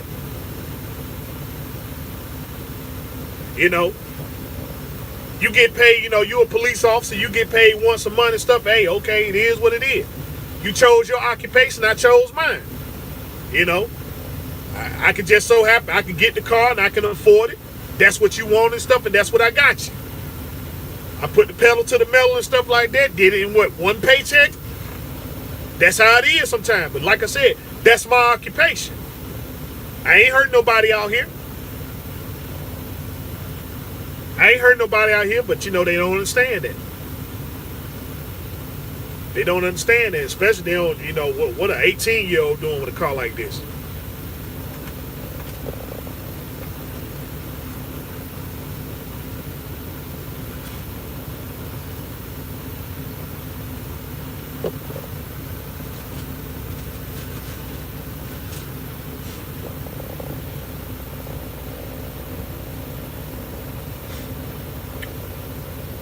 Hey, it is what it is, though. But that whole, let's see, well,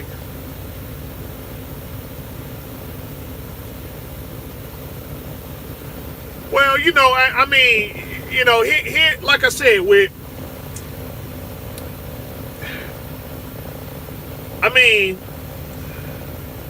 here, like this what I say about the whole Kevin Samuels thing, right? This what I say about the whole Kevin Samuels thing. Kevin Samuels got a net worth of $4 million. Kevin Samuels got a net worth of $4 million. I ain't gonna say it's a hit or miss. I ain't gonna say it's a hit or miss. He got a net worth of $4 million, right? And he's been like that for a while. Okay, he's been like that for a while. Now, Kevin is what, 51? He's 50. Yeah, he's 52. He's either 51 or 52 years old. Now, you can marry a single mother, right? You can marry a single mother. But the thing is that men got to be men, and that's the problem. Men don't want to be men until everything all out of control and stuff. Then you want to be a man. Check your stuff at the door. You check your stuff at the door, you won't have no problem. I guarantee you.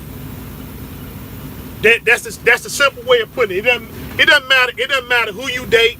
It doesn't matter who you date. It doesn't matter who you mess around. It doesn't matter. You check your stuff at the door. You check your stuff at the door. Number one, you have some standard. That's the thing right there. Have some standard, number one. And number two, check your stuff at the door. You check it at the door, you ain't got no problem.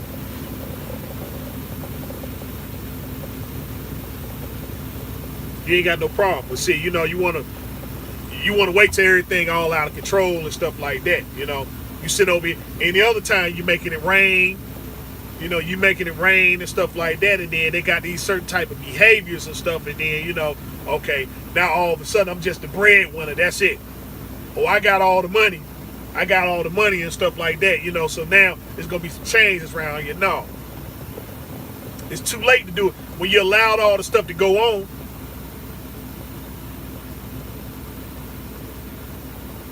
Yeah. Well, like I said, the thing is, right?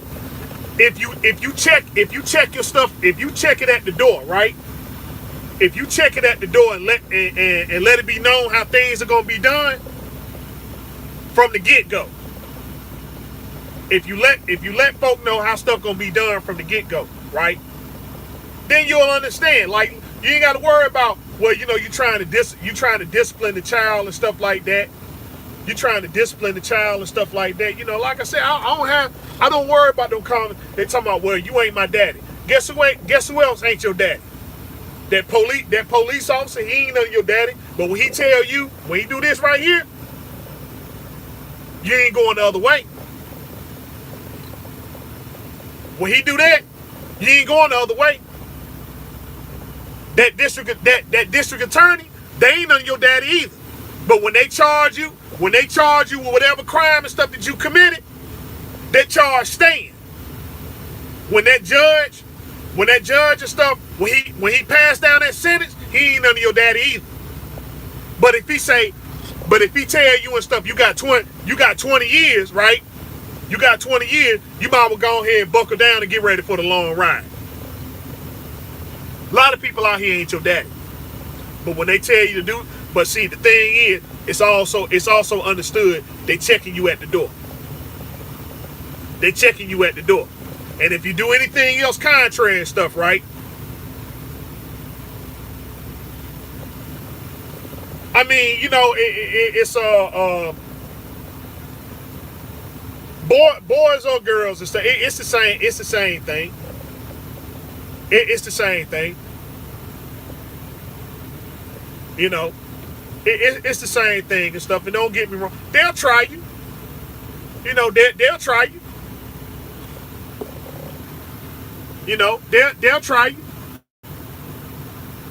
You know what I'm saying? I mean, but see, that's what boys do and stuff. Sometimes, when they get the wrong type of information, and stuff. I mean, I tried my dad too. It didn't work out real well. I tried my dad too. Didn't work out very well for me. It didn't work out very well for me and stuff. And I'm like, man, shoot, hey. And he said he took it easy on me. I believe him.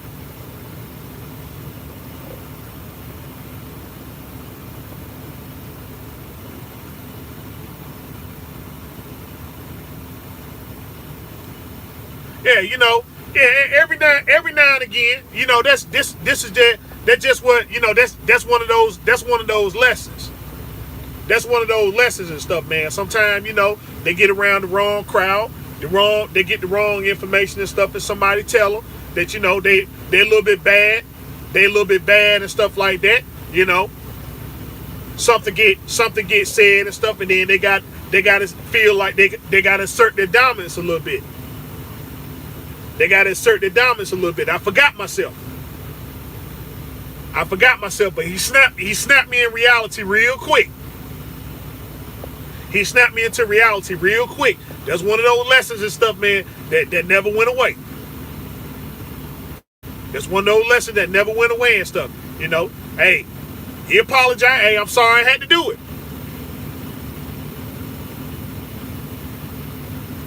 We just, Miss Serena, we just generalizing. We just generalizing and stuff. We was talking about, you know, we're just talking about what it means to be a man and stuff, you know, in a relationship. You know, you get into a relationship with women and stuff, it's just, you know, we gotta, you know, men stepped away from being men, that's what I'm saying. Men stepped away from being men and stuff, and so, you know, it's evident, it's evident all around us and stuff, but then we want to be oblivious and say, well, you know, it's somebody else's fault, man. It's the man's fault at the end of the day. It's the man's fault at the end of the day and stuff, you know. I looked up here, I seen some men up here talking about men's rights. I looked up here, seen something called men's rights. Now, you know, women go out here and they have these procedures and stuff, right? To terminate certain things and stuff. What I'm saying, the woman you ain't got to put the woman through that. You ain't got to put the woman through that, because if men would just be men and stuff and look at their overall situation and say, well, daggone, look, I can't see myself having children with this woman. I can't see myself having children with this woman and stuff. So then why are you going to do the thing that's going to consist of bringing life into this world?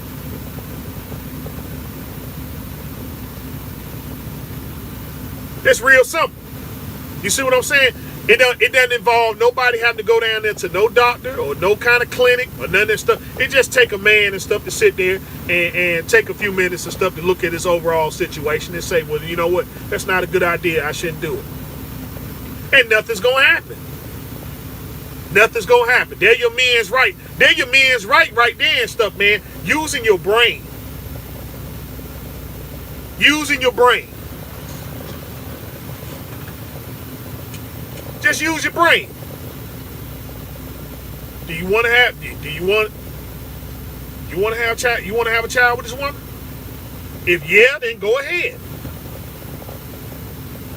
Go ahead. But if you know it's no or maybe and all this other stuff, then you know what? It's not a good idea. It's not a good idea. But here's what a man do, right? Even though he know it's a bad idea, you'll rationalize with a bad idea. You'll rationalize with it. Okay, well, it's just like playing Russian roulette. It's just like playing Russian roulette and stuff, right? Okay, instead of just saying that's a bad idea, just leave the thing alone and stuff. Well, you know, it is. Here the man right here. One bullet. It ain't got but one bullet in 5 chambers and stuff, like, you know, what's the probability and stuff, man, of me being shot on the first round? You rationalizing with your life. Why do that? If you know it's a bad idea, it's a bad idea. You ain't got to go no further. Well, she is looking good. She is looking good, and she is giving, you know, I probably won't never get another opportunity like this and stuff, man. You know, like, man, I do want to get my freak on and all that stuff there, but then, you know, but you know, you want to pay child, you know, like, well, daggone. What about child support? Everybody complain about that child, man. That child support, good gracious, man. Daggone, man. This child support killing me. This child support killing me and stuff, Kyle. You want to go over and have relations. Don't think about all the other consequences that come behind that. You got 18 years of doing that. You got back support. Now, you already got ambitions of wanting to do stuff and do things and saying, well, hey, is it worth it? You got to pay that back support. You never get that caught up, so your credit all jacked up. And stuff, and then anything that you buy is a high interest loan and stuff. You buying a car and stuff, but then they charging you 70% interest on the car. 70% interest on the car and stuff. You can't go get no passport. You can't go get no passport and stuff, which means that you're stuck here in the country. You can't go nowhere.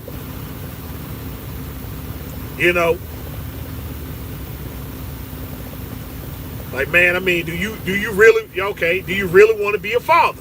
No, I don't want to be one. Well, then don't do the things that consist of bringing child life into this world. You ain't got to worry about it. Then you can go do all this other stuff that you said that you want to do, because nothing is keeping you from it.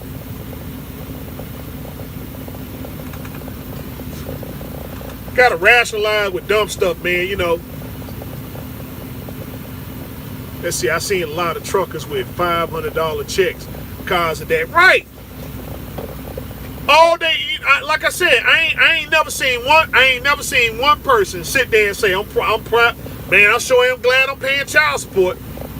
I ain't never seen one person come up and say that. Went to child support court and left there happy. Never seen a person do that. So what men do, they want to rationalize with logical thinking. You don't know this woman. You don't know what she about. But hey, screw the 90 days though, right? Forget the 90 days and everything. Hey, look, I'm gonna go out here and I met her today and stuff on POF, and hey, we gonna have sex as soon as we leave the Waffle House. You know what I'm saying? She gonna let screw it. Y'all ain't going to the house. She gonna let you get it in the car. She gonna let you get in the car in the back of some alleyway or some stuff like that. Ain't got no kind of standards. Ain't got no kind of class or no elegance. That's what you laying down with and stuff, right? And she about to be your baby mama. And stuff. No kind of class, no elegance or whatever and stuff like that. And then you talking about laying down with that and everything, Come on, man. Where's the standard at? Where's the standard? Oh, because she a freak? She a freak? That's worth you bringing life into this world and stuff, man. The rest of the time she over there, oh man, she taking your money and flossing it and all that other dumb tail stuff. You talking about that? That's all worth it? You had relations with her. You had relations with her for what, a couple minutes? And now 18 years of your life and stuff is dedicated to paying child support. And then on top of that, you got to be, thinking about what could have been. What could have been and stuff like that, You got that discontent for the child. And everything. And then now you got to tell, well, hey, listen, I love you because you're my son and stuff, right? I love you because you're my son, but hey, man, your mama and stuff, your son consists of both you and the mother. And you got that type of discontent, and the child loves both you and they love both you, the father and the mother. But you got to put the child and stuff in some kind of put them in some kind of emotional tug of war. And they got to grow up with that mindset.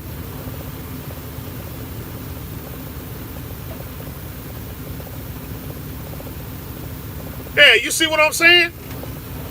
You want to put yourself through that. You want to put yourself through that because of some chick that's a freak that you get it on in the back of your car.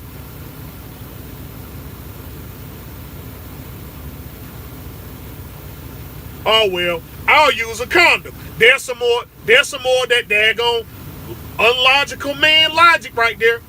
I'll just use a condom because condoms don't fail. Condoms don't fail. Oh, I'm gonna wrap it up extra tight. I'm gonna wrap it up extra tight. You got the dummies up here talking about they using 2 condoms. It's an easier way to satisfy yourself, is what I'm saying. If you be logical, man. It's an easier way to satisfy yourself, man. And you ain't got to even worry about, you ain't got to even worry about that, man. Well, I can't use a condom because I can't feel nothing. There goes some of that man logic. There go the man logic right there. There go the man logic right there. Come on, TB, you know you heard that. You know you heard that, man. Growing up and everything and stuff, man, shoot, you slept with that chick right there.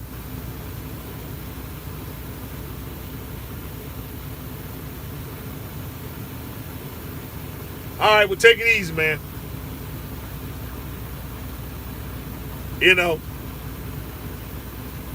go that man logic. I'm gonna use a condom. Pull out game. There goes some more man logic. Pull out game. Pull out game. Oh, I'm gonna make it out. I'm gonna make it out in time. I'm gonna make it out in time. Right. Okay. Yeah, you're gonna make it out in time. All right.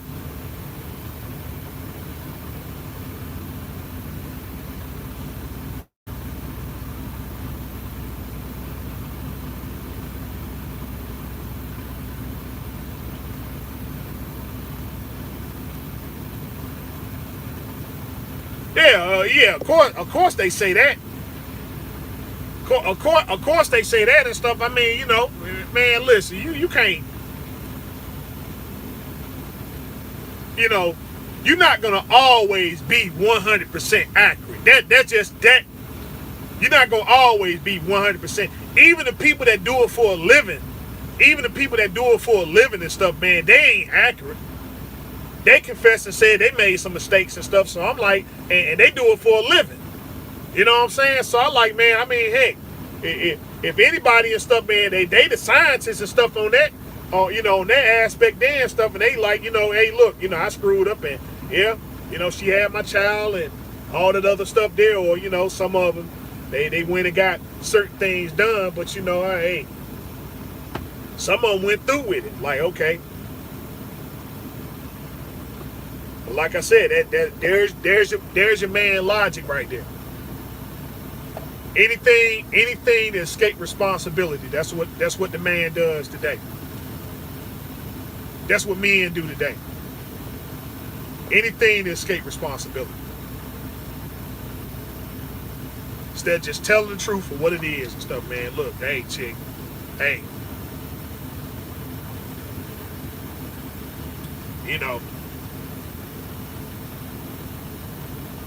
You bad and everything and stuff, but you ain't, hey, I can't do that. I can't do it. That's you being straight up with yourself. That's you being straight up with yourself and stuff, man. Hey, listen, I got other stuff going on.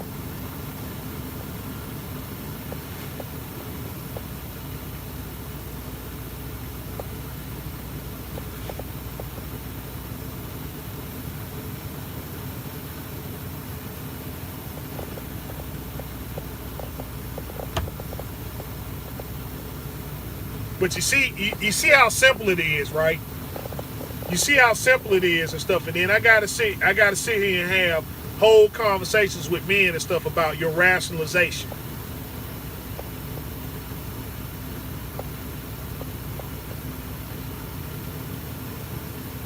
Yeah.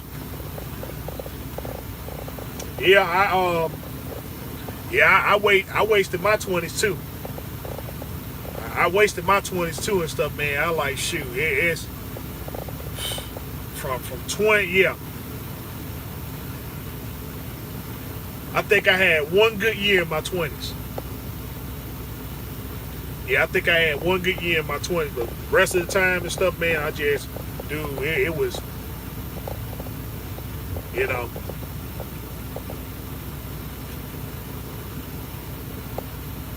you almost wait. hey, hey, it ain't, you what? Hold up, you 26, so that don't even count. That you 26, so that don't even count for you. The game ain't over. And you sitting there, you keyed up and said 20. I'm like, whoa. 20 like it's over with. Shoot, you still got 4 years. You still got 4 years and stuff, man. And from where I'm sitting at and stuff, man, you doing okay. Man, you doing better than okay. You doing better than okay. I wish I would. What you doing? That's what I wish I would have done in my 20s.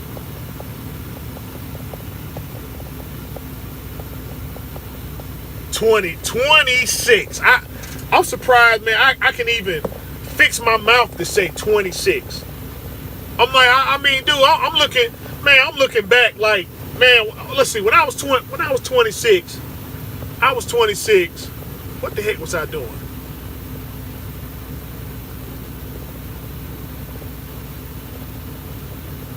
Okay.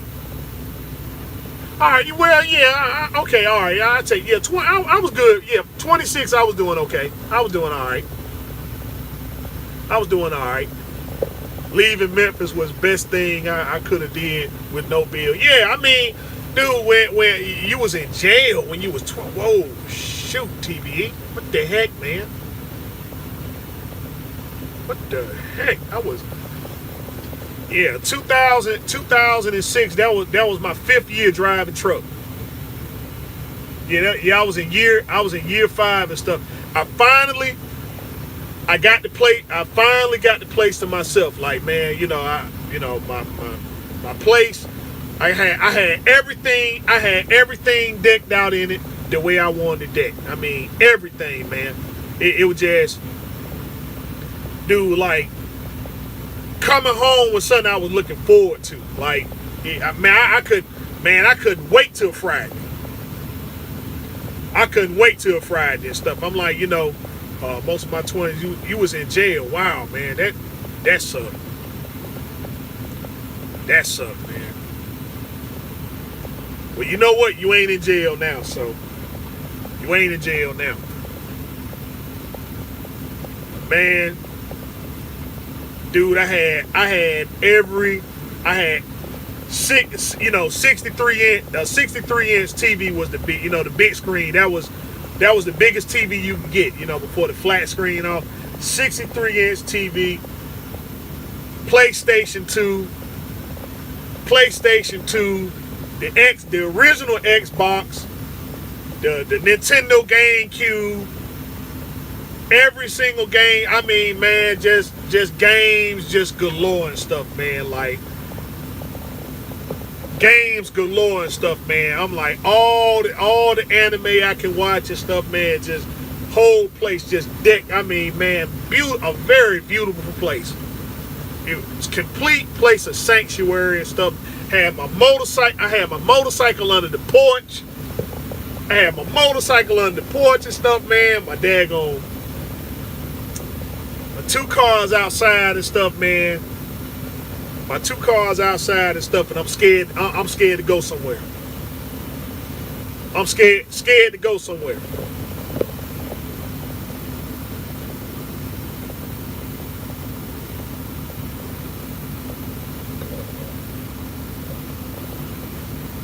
There's a man in his late 50s who is saying the same.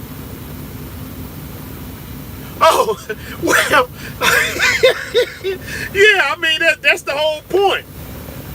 That's the whole point. I'm like, so I'm going to tell you what, yeah, I look at my 50 and my 60-year-old and say, man, hey, listen, hey, tell me what it is and stuff that I need, I don't want to be going to no traps no more, Kyle. When I was 20, I couldn't be told. My 20s and my 30s, I couldn't be told nothing. I think, man, I fell in every pit trap, and I done fell in every pit trap in the whole 9 yard car. Oh yeah, I got this. I got this. You know, I got this, man. Shoot, I'm gonna be different. I'm gonna be the exception to the rule and stuff, man. Wind up being a statistic. Sitting over here in my 40s having a midlife crisis.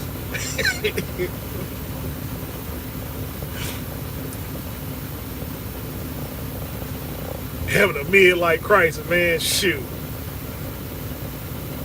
Tell me what it is I can do and stuff, man, so I don't fall for those pit traps there and stuff. Cause man, I mean, shoot. Hey. It ain't over. It ain't over till it's over. It ain't over till it's over.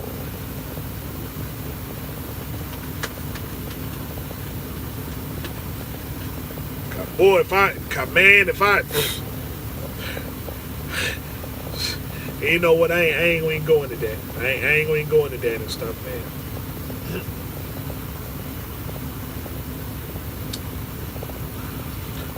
Well, look, I guess, man, we done, you know, we kind of veered off course and stuff, you know, but I mean, it is what it is, you know. Life is life, and you know, we out here and stuff, man. The only thing we're doing the very best we can, you know. Like, look, men be men, okay? Men be men. Be straight up about your situation. Be straight up about your situation. Be responsible, cause you know, if we lead, you know, whatever we lead in and stuff, everybody else gonna follow. Everybody else gonna follow. You know, you call yourself a leader, a head, or a king, or a god and stuff. Then, man, you know, hey, assert your rulership and stuff, man. But be a person of beneficence. You know, have class and elegance, man. You know.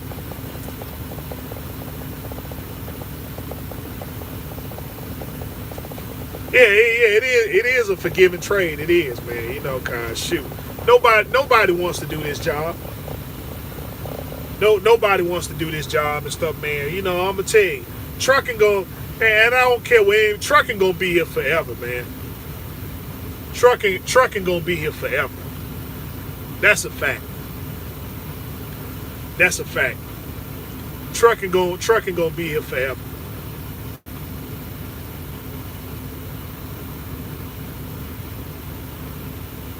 It's gonna be here forever.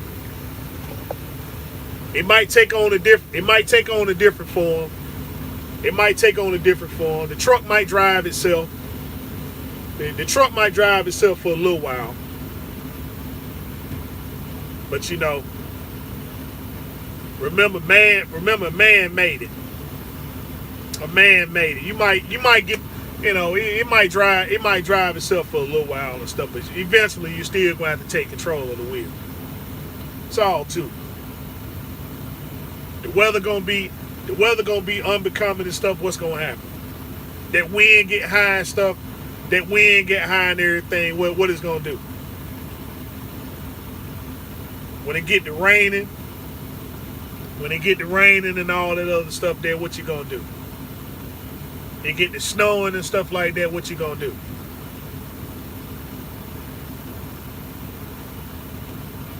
Yeah, it's a forgiving trade and stuff, man. It is. Trucking is gonna be here forever. Just like everything else.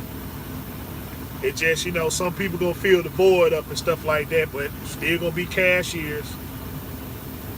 It's still gonna be cashiers. You go, oh well, they got self-checkout and stuff, but yeah, you still got somebody telling you, man, hey, listen, hey man, I ain't get my money back. Somebody gotta open that machine up. Hey, that machine ain't taking cash and stuff, it's taking card, you know.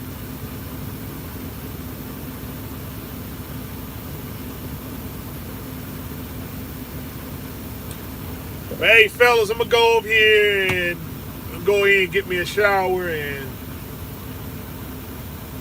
you know what? Party Hard was up here and stuff. He was talking about some kind of seafood place he got.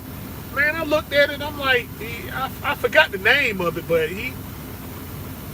I don't know, man. I was kind of hoping I could get me a plate, but I mean, guess that ain't gonna happen.